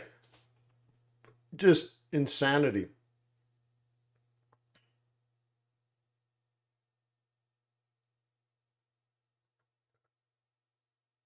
Look at this. Just blew right through support. Oh my God. Okay, now this is good. This is good. This comes out. Did you download the slide deck yet?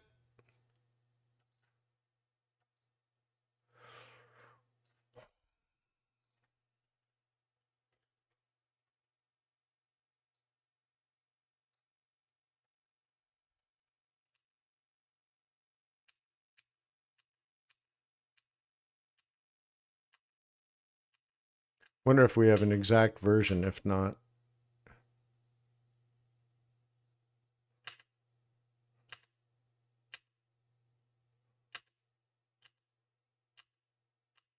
see, I'm going to add to some of these.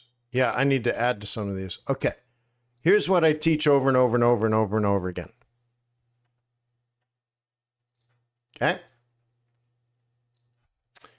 It shows an up move with a green candle. So that's a buy.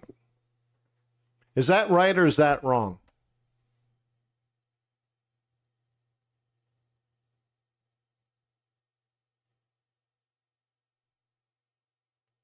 Michael says, what's your take on trading the Asian Open? I love trading the Asian Open, but you need to know what to focus on. That's exactly what the implied volatility tool is for.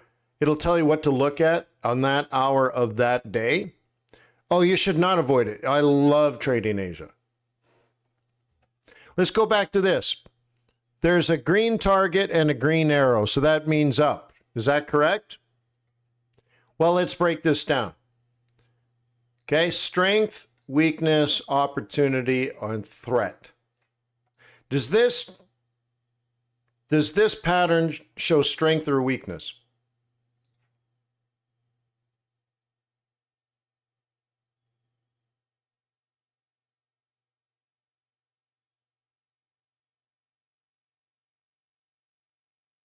Weakness. Cool. So the green arrow and the green target, is that an opportunity for a bear or a threat?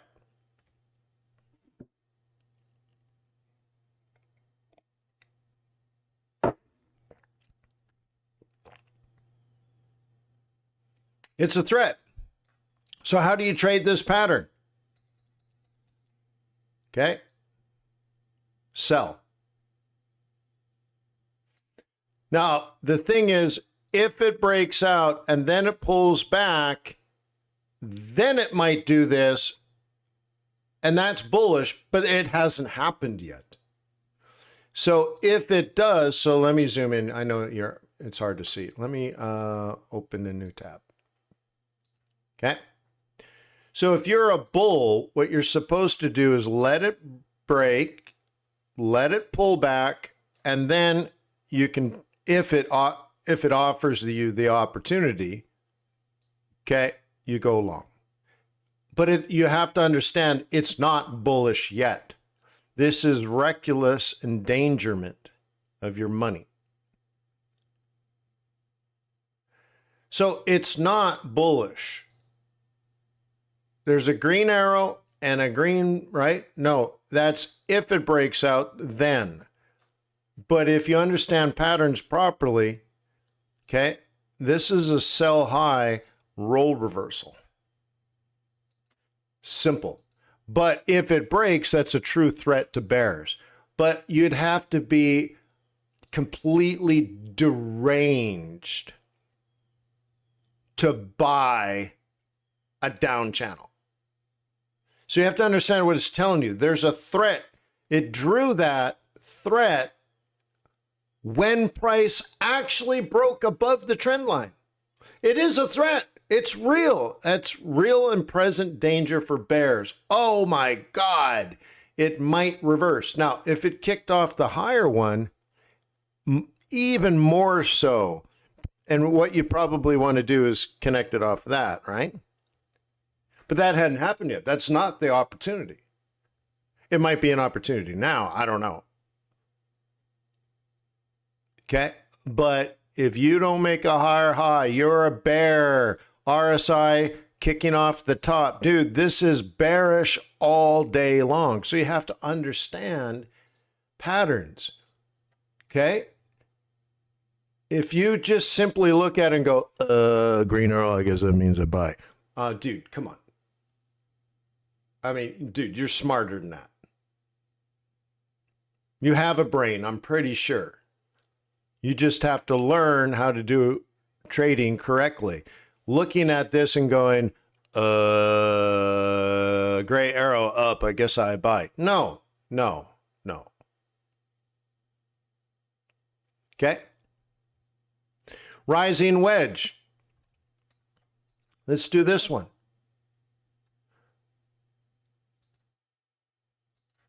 Okay, rising wedge. Cool. Does that show strength, weakness, opportunity, or threat?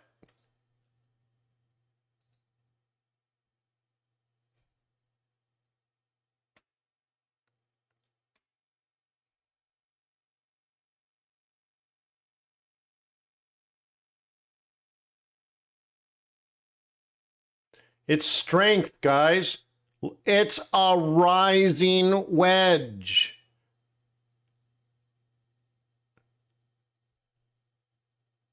So this red arrow and a red box, is that an opportunity for bulls or a threat to bulls?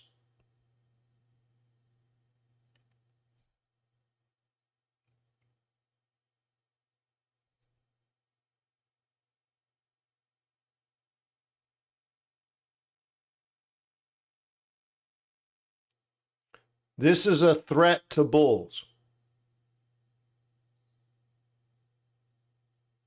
This is a threat to bulls.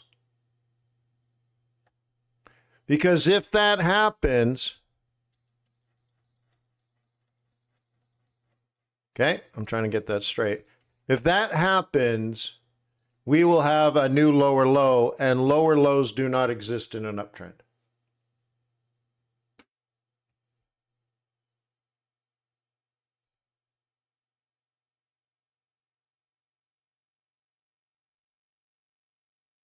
So when you see that, it doesn't mean sell. You know what means sell? If it makes a lower low, then you're going to sell a lower high somewhere around here. That'll be an opportunity for bears later, but it doesn't exist in this pattern. In the pattern of a rising wedge, you only buy dips, and you buy dips as long as price is above that, preferably 618 above that.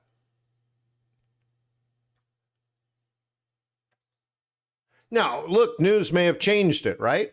And so we can take a look at that. So this is how you do it. So you're like, oh, well, maybe I should be watching Kiwi dollar. Okay, well, let's go look at Kiwi dollar.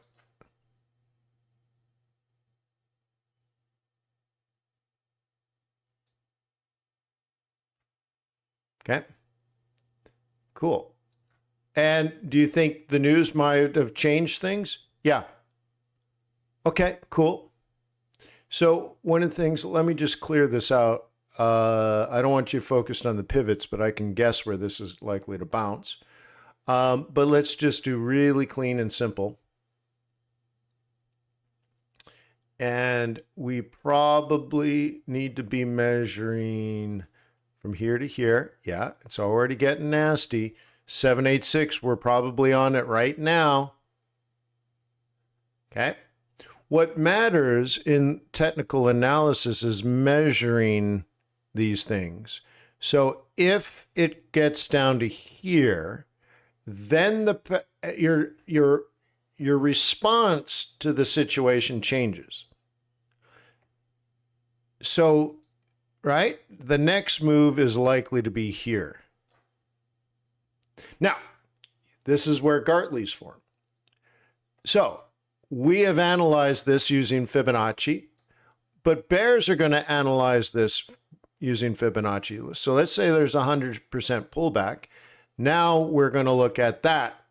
And bears are also going to sell in their range, which is this range. And we get fib wars. This is where you kind of get like Gartley patterns to start forming and butterfly patterns, because these levels are buy and sell zones for both parties, bulls and bears. Now, going back to the old FX Bootcamp days, we used to call these fib wars. So I might have called it a fib war. David Pegler might have called it a fib war, but we're like, fib wars, fib wars. Well, you can see it's because both bulls and bears, probably related around, key price lines like monthly pivots or something, or around key news events, both bulls and bears are engaging. Usually what happens in a trend is this. Okay, that's a trend, right? Are bulls trading that or bears trading that or both?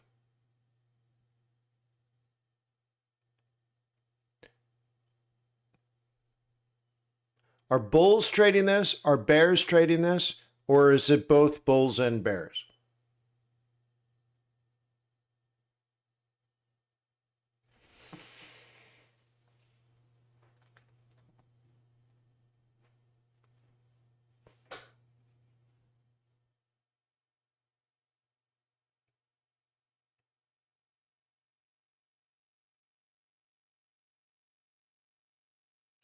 Okay, this is where people get lost.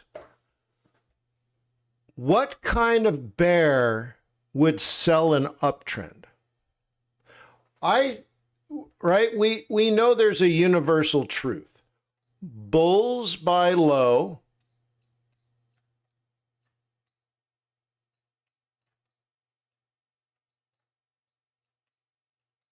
and bears sell high.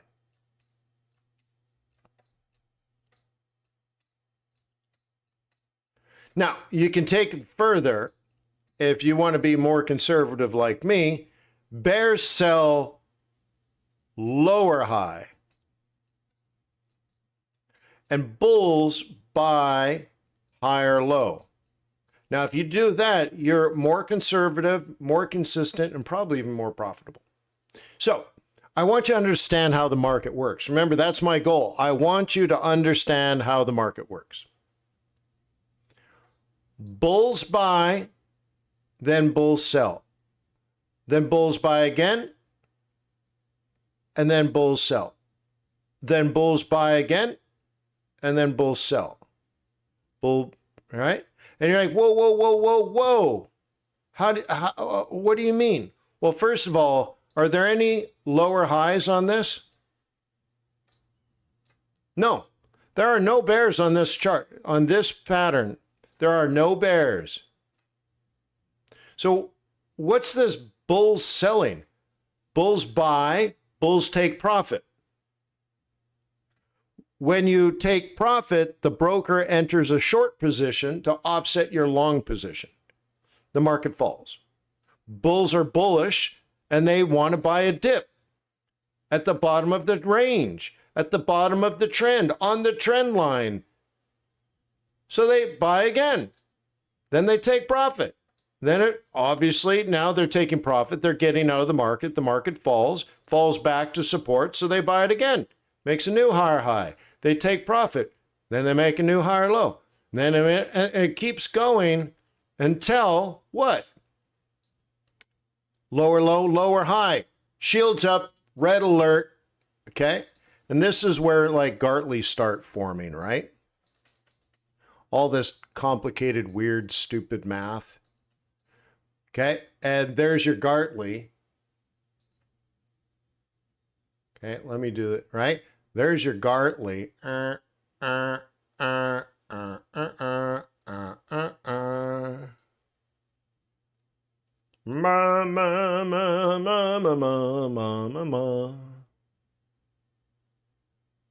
Okay, cool.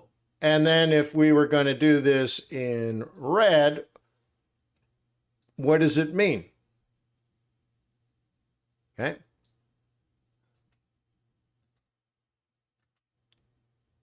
You see it? Ah.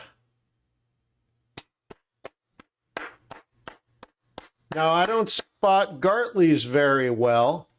It's not a strength of mine, it's weakness. I just don't see those. Now, I see the way I see it, and I set it up differently, but I don't see the Gartley. I understand it. But now I have a machine 24 hours a day, 7 days a week, on 7,500 charts, is looking for emerging butterfly patterns, which is a Gartley, right? It's looking for this 24 hours a day, 7 days a week. I will never, ever, ever, ever, ever, ever miss a Fibonacci pattern ever again.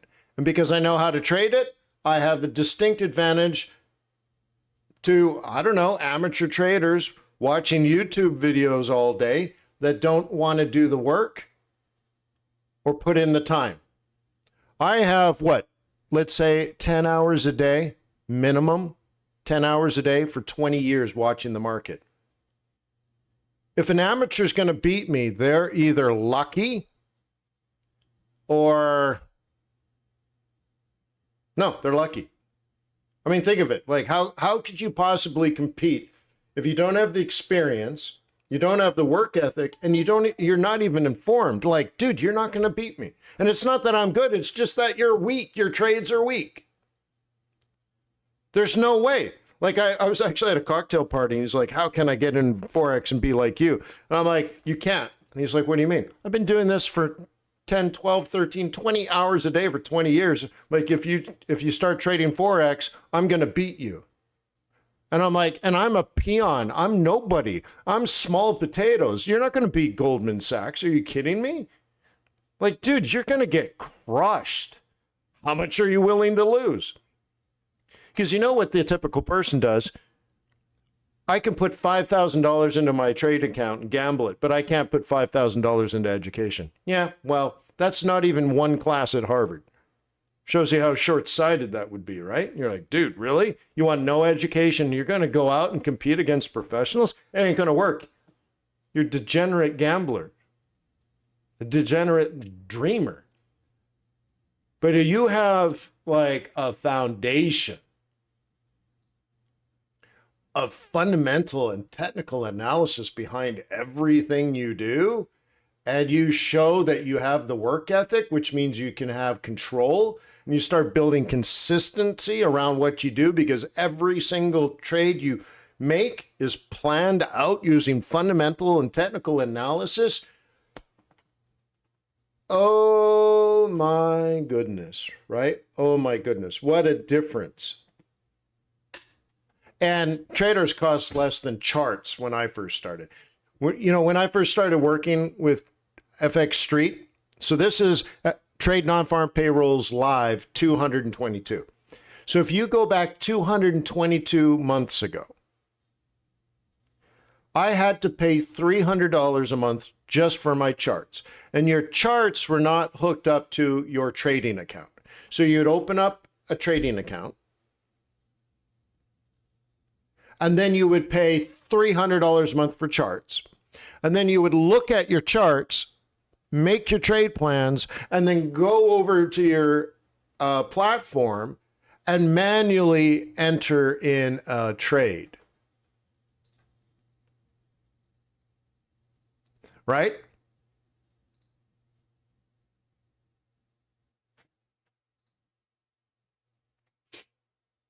Can you imagine? Do you remember those days?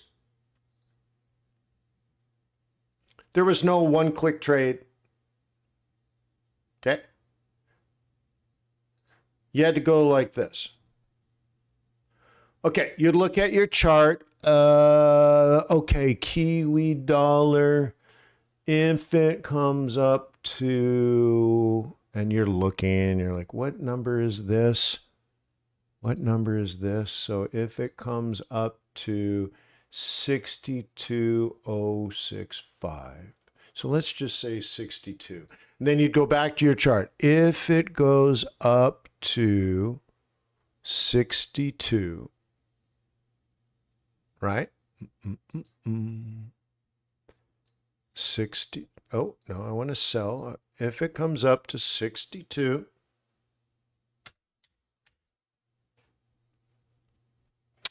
then put a stop. Where would my stop be?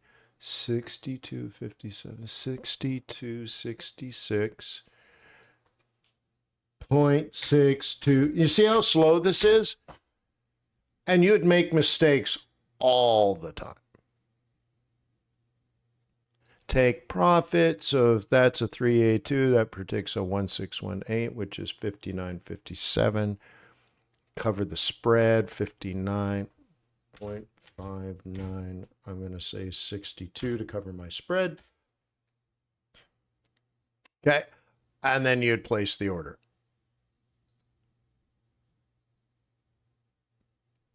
Okay.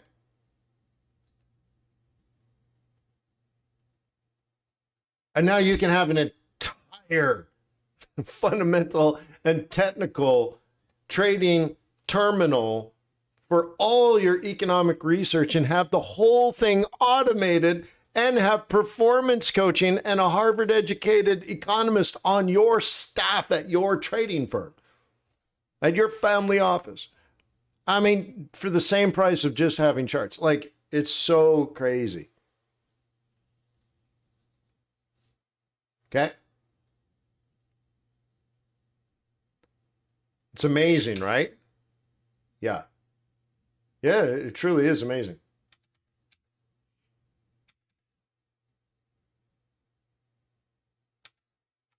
Truly is amazing. So today we covered the CFTC Commitment to Traders report. You're welcome. By the way, I used to pay like $150 for that every month. The Fed Watch tool, that's cool. We covered that. You got your download, I hope, for your patterns. I mean, it took me a fair amount of time to make that for you. FXStreet calendar over here. That's great. So we use the FXStreet calendar to get the news faster than everybody else. That was really nice. The best Forex calendar, okay, in the world. Okay. Not Forex Factory. Okay, FXStreet.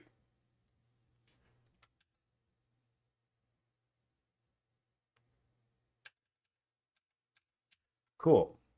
So let's get back to it. Again, this crazy volatility is likely to change a lot of things. Let's analyze. Okay, I'm in the wrong browser, but anyways. Let's analyze. Okay. By the way, we're in hour 2, going on to hour 3 pretty soon. So if you have any burning questions, something that burns and stings, you let me know. By the way, only 53 people have clicked the thumbs up button. That's not right. Please click the thumbs up button. That's just not cool that so many people have watched and that's it. That's not cool. All right, so I want to dive in and see how things are changing.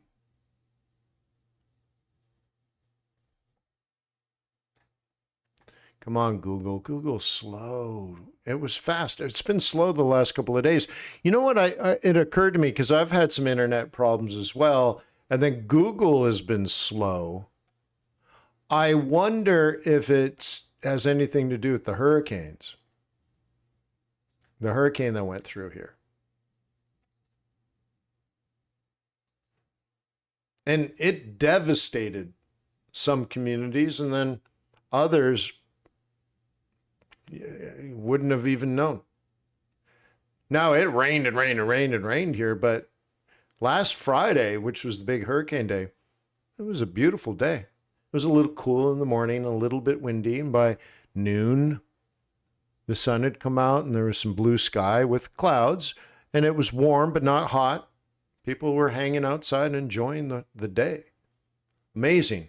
Meanwhile, other people are quite literally being killed by the hurricane. Very, very strange.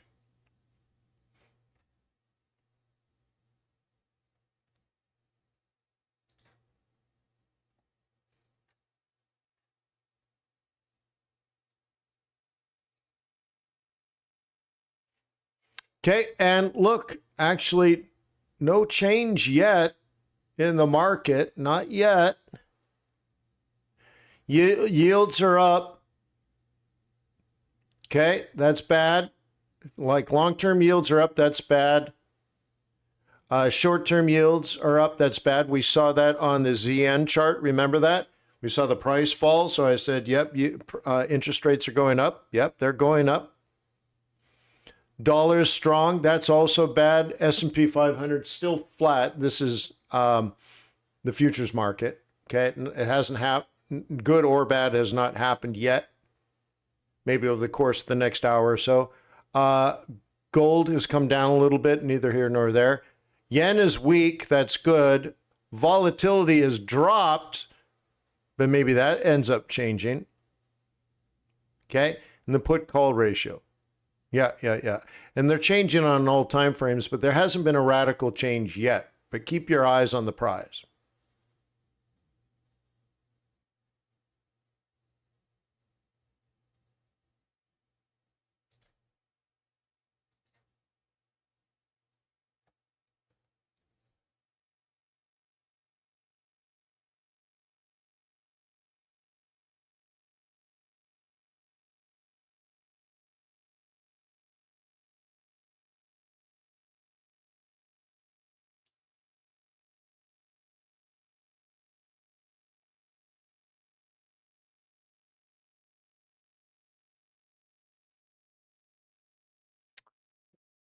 Hang on, I wanted to check something. I'm going to check it over here. I'm going to check on FXStreet.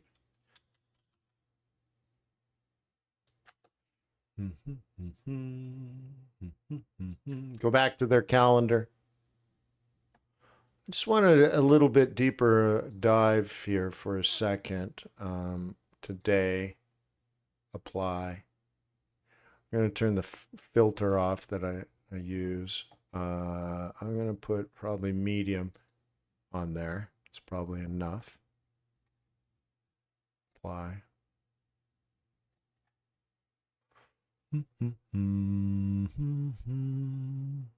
Yeah. That's, you see? We were at 4.2. The Fed thinks it's going to go to 4.3 and 4.4. It dropped to 4.1. It's already in TradeRs. Shut the back door. It's already in TradeRs. In your fundamental radar section, it's already there. Ha ha ha ha. Dude, okay?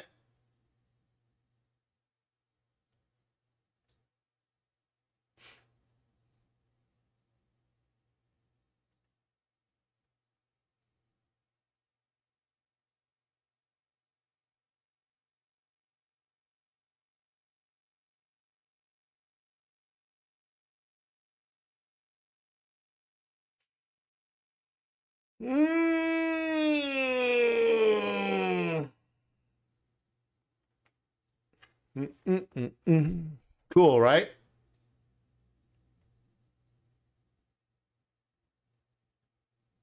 Yeah, very, very, very cool.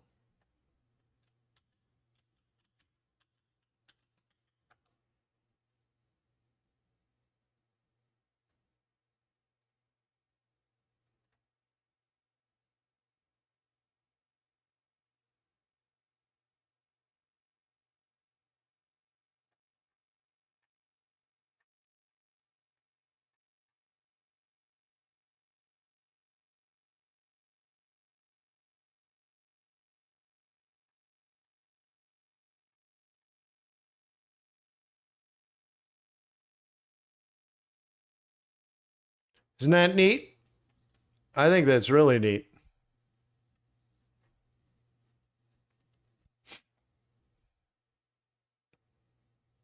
Oh my God. That's so terrible. Oh, that's so terrible.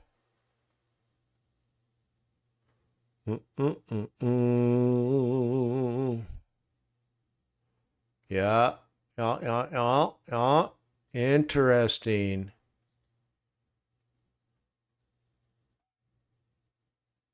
Oil's got a fiver, huh? 5 handle on oil, but we can see from October to November is typically down. Yeah, interesting, but it's happening. So notice the score overnight went up 3.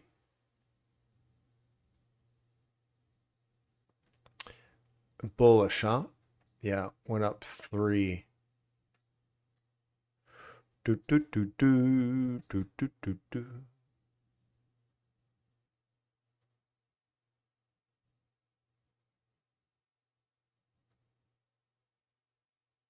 Okay.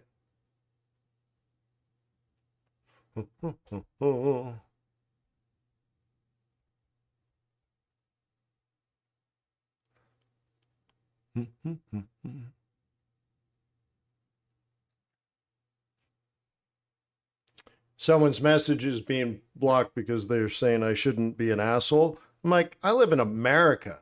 I have every right to be an asshole. This is America.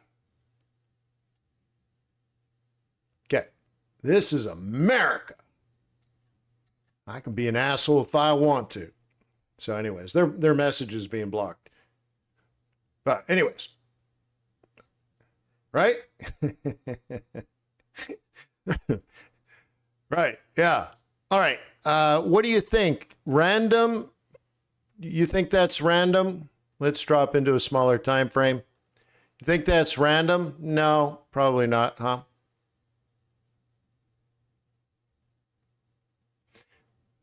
Yeah.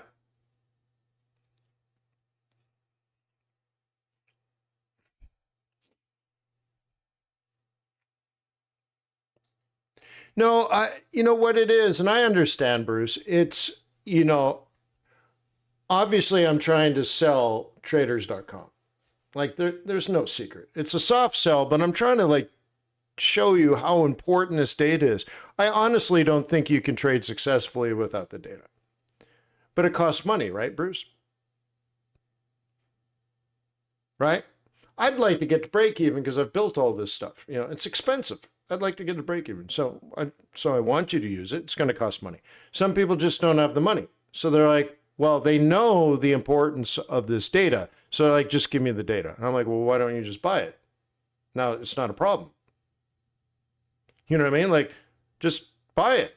Well, I don't have any money, so you should tell me for free. I'm like, well, now we have sort of a disagreement. I'm like, well, I built it for you. Why don't you just buy it? No, tell me for free. And so we get into that thing. And I'm like, in the back of my mind too, I can tell you all the information, and 90% of people are still not going to do it or do it right. So to me, it ends up not mattering. But when people join traders, here's the real success. I think you look at all this data and you're like, oh my God, just give it to me, right? Like I can tell you what the year is going to look like in advance. Okay? We have all this seasonality and stuff. And this is what the person wants me to do, right? Okay, so I got all this data week by week, month by month. It's great. So you might join because you like all the pretty colors. You like all the charts. And you're like, dude, I need all this stuff. And what we did today, using the scalping radar, the news radar, and we predicted using fundamentals the direction of non-farm payrolls, and then we predicted the direction based on that fundamental analysis, the direction and duration of a news scalp. People are like, that's what I want. But you know what really is going to change everything for you? I mean, you got to have the data. There's no doubt. And I can just tell you, there's all the answers. It's not going to make a difference because you don't know how to trade. The real difference is the community behind this, all the performance coaching.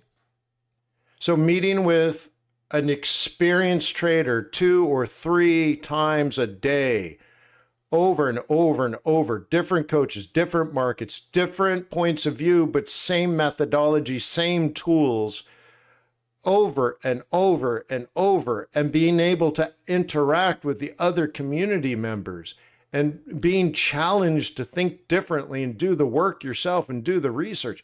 This is what's going to do it. And then you're going to use the tools properly. I can give you the tools for free. Now, of course, I'd lose a ton of money, but I could just give you the tools for free and you'll still fail.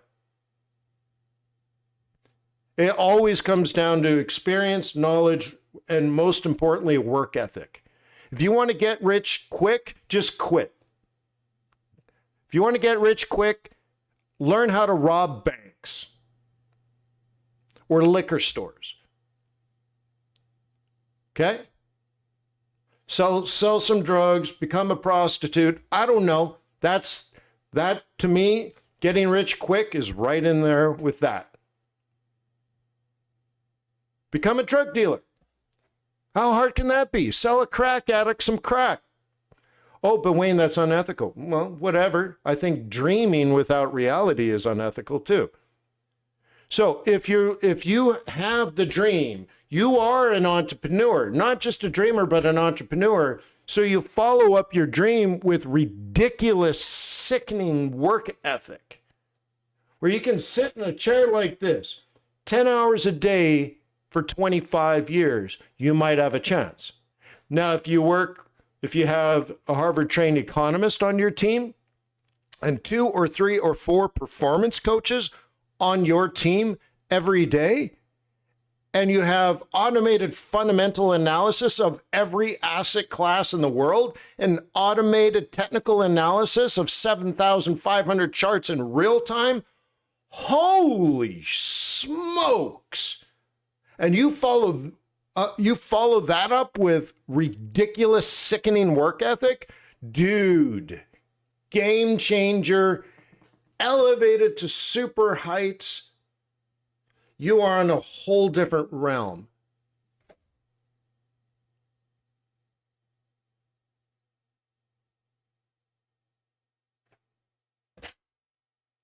It's a much different thing. So I understand. Right, Bruce? I get it. But I guess just to protect the value for everybody else that has actually not only paid the money, but shows up every single day to the webinars, out of respect for them, when somebody calls me an asshole and says, why don't you just tell me the seasonality of gold? I'm like, F you. But because I'm so polite and our moderator's so good, we just blocked that nonsense. But I'll show you. There. I unlocked it. You can see. You can scroll up and find out who called me an a-hole. I'm like, whatever, dude. Work nights. So imagine this. I went to Harvard for 5 years. I have a wife and children. I have to trade. I have to live my life. I have to live in Cambridge. I have to fly to Cambridge all the time, spend months and months and months. Back and forth, back and forth. All it meant was I had to invest a lot of money and an extraordinary amount of time, thousands and thousands and thousands of hours. And my family sacrificed. And I had to spend blood, sweat, and tears, pain and suffering for 5 years. So I had to find the time on nights and weekends and holidays for that amount of time. Everybody in my life suffered. While people are having Thanksgiving dinner, I'm writing papers. No joke. What I'm getting to is that is ridiculous, sickening work ethic over long periods of time. I'm reliable. Now, if you are able to do something similar with your trading and investing education, you're willing to give up nights and weekends. If you can't afford it, you get a second job. But Wayne, that's hard. Yeah, well, if you can't do hard, you can't do Forex. Forex is hard.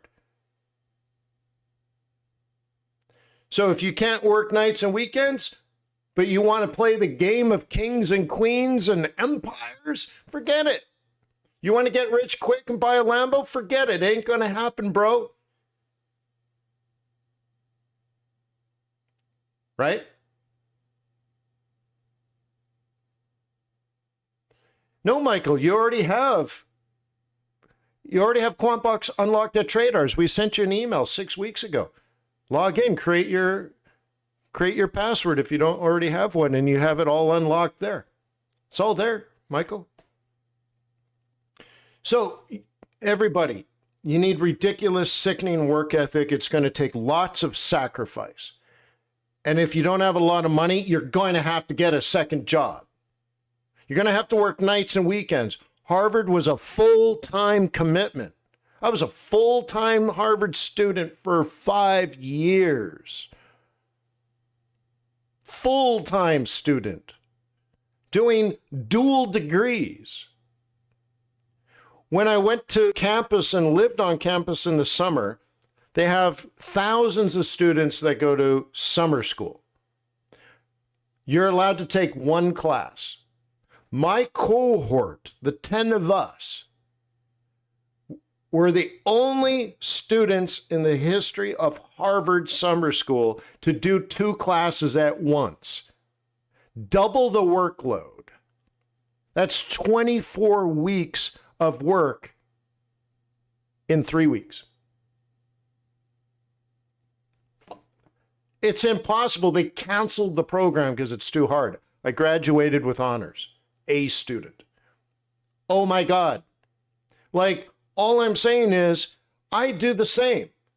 Ridiculous, sickening work ethic. That's all that's required. You have all the tools. You don't know fundamentals? Don't worry about it. I can fix that. You have fundamental tools and fundamental training. Done. Watch the training courses, use the tools, come to the daily webinars, ask me questions. I got you covered. You just bought my Harvard degree in economics for $300 a month. Not a problem. I work for you. You're my boss. You can't watch 7,500 charts in real time. You don't know how to trade patterns. You don't know how to fix. It's done. It's done. We fixed you. You'll only trade reliable, repeatable patterns. That's it. Chaos, randomness, completely removed. You are now a professional trader. That's it. But it's going to cost money. But you know what? A pittance. It's for the price of textbooks at a Harvard class. I mean, one textbook's $300. Like, dude, it's a pittance to get something worth millions of dollars. Like, it's $300 a month. That's it. And if you don't have that, get a job. Get a second job. Get 5 jobs. I don't know. But it's always going to be a sacrifice. And let me tell you, it's never going to be easy. And you're not going to get rich quick. If you get rich quick, you're a degenerate gambler and you are guaranteed to fail. You're rich today and poor tomorrow.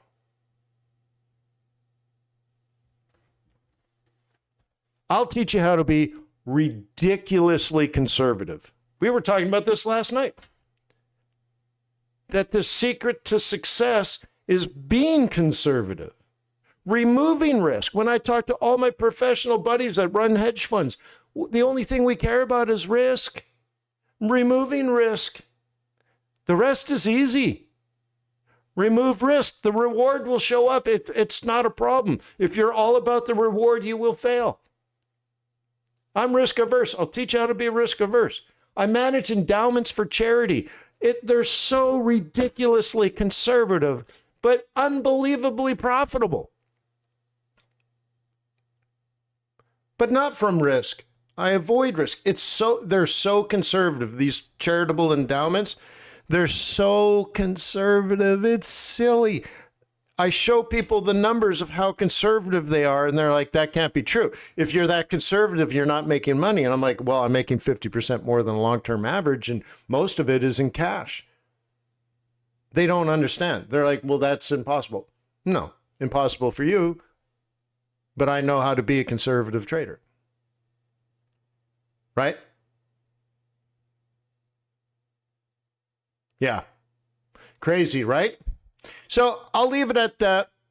I hope you guys agree with me that the difference between amateur and professional is having good data. And when you get down to it, the real difference is knowing when to let your winners run. Not trading more, not getting in at better prices, not by increasing your lot size, but instead knowing how to place a valuation on a trade. Meaning, is this trade worth 30 pips, 300 pips, or 3,000 pips? And an amateur's like, dude, what are you talking about, 3,000 pips? There is no such thing. Like 300 is unbelievable. 3,000 is impossible. That's because they don't know how to trade. I spent 2.5 hours teaching this yesterday, how to be ridiculously conservative and how to use our data to know when to let your winners run. There are some opportunities out there that can run till June, others that can run to January. And amateurs can't tell you what's going to happen tomorrow, yet alone next week. There are professionals that are debating whether the Fed's going to cut by 50 or 25. I'm like, why don't you know this? I can fix all of this. Linda, I am the slowest learner.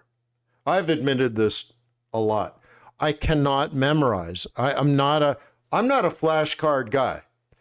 I can't do the flashcards. I made flashcards because it's a good modality for some people. I can't memorize. I'm not a memorizer. But you know what's helpful? Making flashcards. Right? So Linda, you probably work a lot like me. I'm very, very, very slow at learning. I will read things 2 or 3 times. I'll read it fast, and then I'll go back and read it slow and highlight, and then I'll write down what I highlighted, and then I reorganize what I wrote down from the highlights, and then I'll write a paper about using the information I wrote down. At the end of it, I'll know it. And you can ask me 6 years later, I still know it. But I have to put in 4 times more work than the average person. So I did graduate with honors as an A student. Okay, cool. 62 classes. But I bet you most people that had A's, like graduated with a GPA of high 3s, 3.8, 3.9. I think I was 3.92 or something. Those people that graduated at that level probably spent 50% less time studying than me. I swear, 5 calendar years might have passed while I was at Harvard. But if you added up the hours compared to an average person that did that, I spent 10 years at Harvard. I spent twice as much time. It took me twice as long. But I can tell you, having listened for years and years and years to experts on TV, I am 100% convinced that most people in economics and finance that went to university and got degrees in economics and finance don't know what the hell they're talking about. They have a degree and they come out and they memorize stuff. Short-term memory stuff. They didn't understand concepts. They memorize stuff to pass a test. And so they go on Bloomberg and CNBC and they manage $1 billion and they have a finance degree and everything. And then they say, well, because of the inverted yield curve, we're going to have a recession. Well, yes, that is normally true. That is a rule of thumb. But if you understand, which is different now, they memorize the rule, but if you understand the concept, then you're like, well, that's actually ridiculous, because if you look at this part of the market and that part of the market and what's happening here with the Fed and what's happening there in the treasuries and what's happening there in the stock and what's happening there and the projections for the future, blah, blah, blah, blah, blah. No, actually, there's no recession coming. And they'll go back to the idea, well, an inverted yield curve means a recession. No, it's what made the yield curve invert. If you don't understand why the yield curve inverted, then you don't understand why it's wrong in this situation. All you understand is the rule of thumb. And that's 90% of the experts on TV. Be very careful. But because I'm slow as molasses on a cold Georgia morning, Okay, maybe because I grew up in Saskatchewan in rural Canada, my brain is smaller because the weather's so cold and it's shrunk. I don't know. I can only do one thing at a time, but I can do it really, really good because I'm smart? No, because the thing I learned in Saskatchewan is ridiculous, sickening work ethic. Just work your ass off. Okay? Never complain unless it's politics or hockey. That's it. No one else gives a damn about your problem. So that's it. Ridiculous, sickening work ethic. Okay? Cool. So because I worked so hard to get my degrees and learn my trade, I understand concepts. And what I see on TV by quote unquote experts, they don't understand the concepts. They have a piss poor education. Yeah. It's too bad. It's good for us. So I'm telling you, I work for you. You are my boss. If you join traders.com, you'll have all the tools to fix your fundamentals. You have all the tools to fix your technicals. You have all the tools and the team to make you a success. The thing is, do you join? That's your first choice. And the second thing is, do you have what it takes? Do you have a ridiculous, sickening work ethic? Or do you just like, oh, I'll join traders, it'll give me the answers, and then I'll get rich? You better have the right attitude, boy. Because I'm telling you, that's what it comes down to. Yeah, the training videos, there's 100 hours of training videos.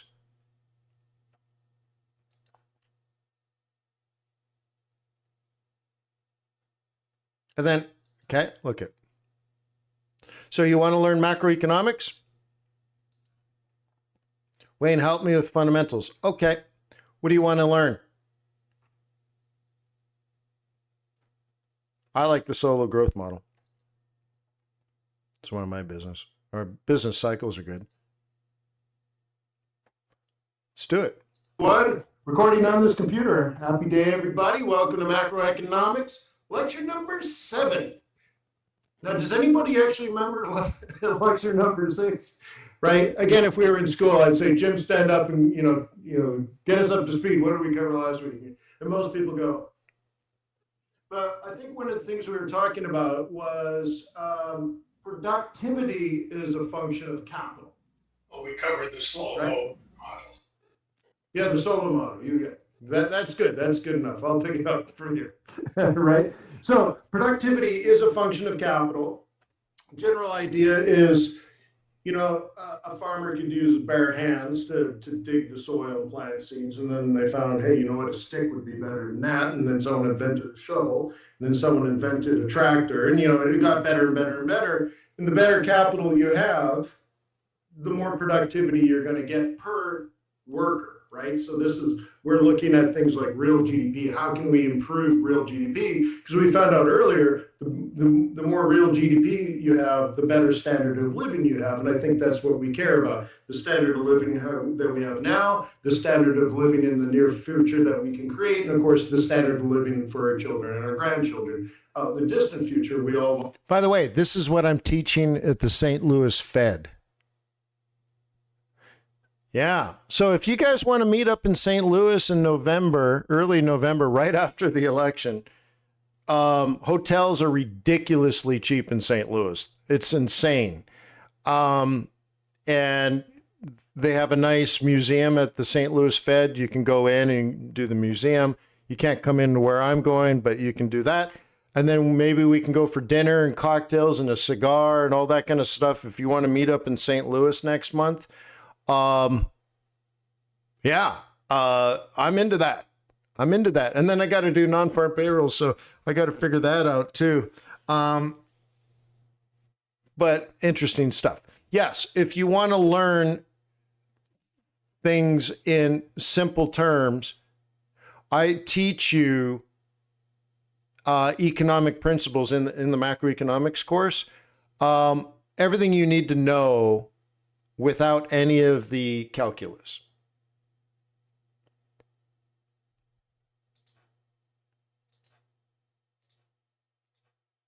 Okay. So we have to, right? Conditional convergence of output from investment and depreciation. Right? It's good, right? At some point, what we're saying is they're supposed to catch up. Right? Because the wealthy countries with mature economies, with all this infrastructure and huge amounts of education, they're barely moving. In fact, we know the solo growth model says they're actually going to like get to a steady state and stop growing, because you can't grow when you have almost everything, right? So these other countries are catching up very, very quickly. And at some point in time, they will also be fully matured and we'll all be at a steady state. So this is what we're talking about, why China doesn't have 10% GDP anymore. You need to understand global, the solo growth model, and how investment and increases of output creates high, right? So if you get investment and you're building new factories, building new roads, you're building airports and seaports, you're building all this stuff, your output increases. That's called GDP. But pretty soon you get to the point where you're spending all your money not on new investments, but because your old investments are falling apart. The bridges are getting old. You have to reinvest money to fix the old bridges. Instead of building new bridges, you're fixing all your old bridges. The bridges in America are terrible. We just got hit by hurricanes. People flooded and died. Well, the dams were old. They were depreciated to zero, and they need new dams. So now in a rich country, you're spending all your time rebuilding the old infrastructure already built. Meanwhile, in China, they're building brand new airports. Well, GDP output was great, but now time has gone by and they've built all the roads. They built all the factories. They built all the airports, the seaports. They've built it all. And now their GDP is slowing because now all their new money is going back to fixing what they have already built. You see? And so anyway, so like this is just 10 minutes of one lecture of this, and there's 100 hours of stuff like this.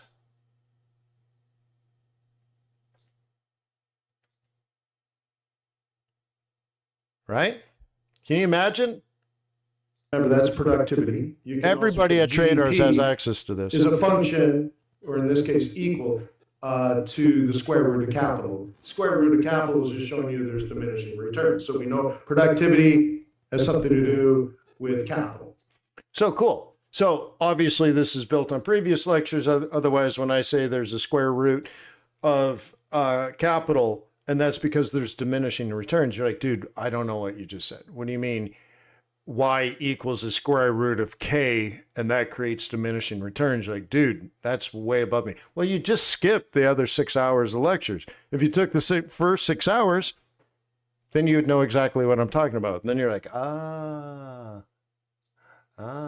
and then you get to talk to your friends about the square root of capital, right? Yeah, anyways.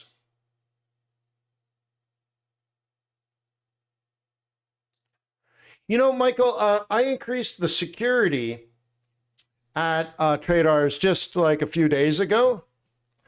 And for some reason now, and I have to go back with the server people, so it has to do with now security level on the server side.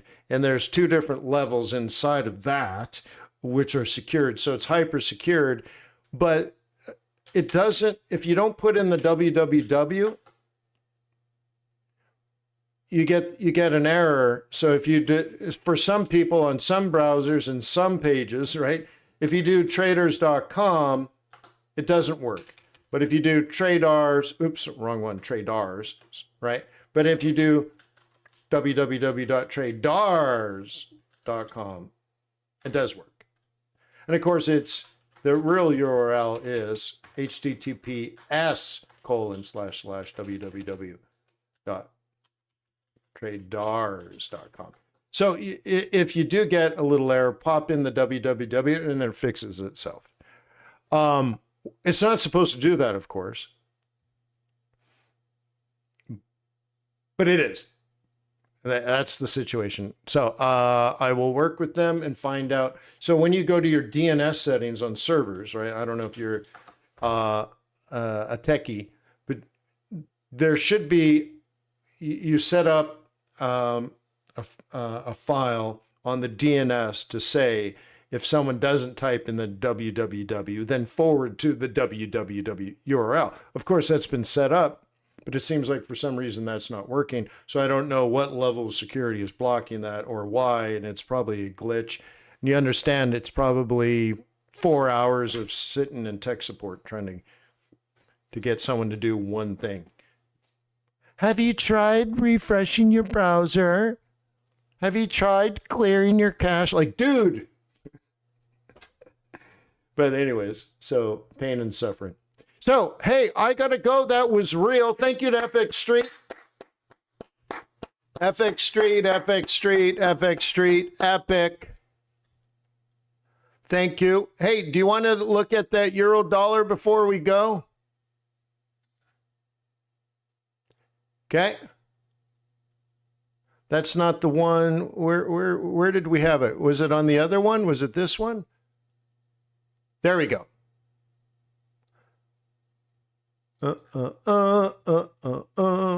I want to break it down. Okay. We said, let's do a review. Before the news came out, I analyzed the news using Trader's fundamental analytics tool. And I said, well, it seems to me, looking at the data, NFP is going to come out higher than expected. Then we went into the analysis of non-farm payrolls, volatility in scenarios in which headline number was higher than expected. 75% chance euro dollar would fall.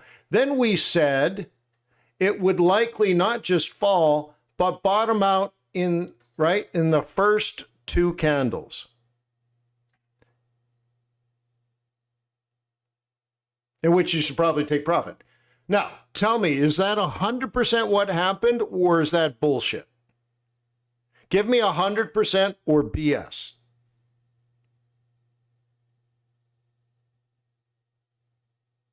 You can't be a little bit pregnant. We either did that 100% and ended up picking the headline news, the direction,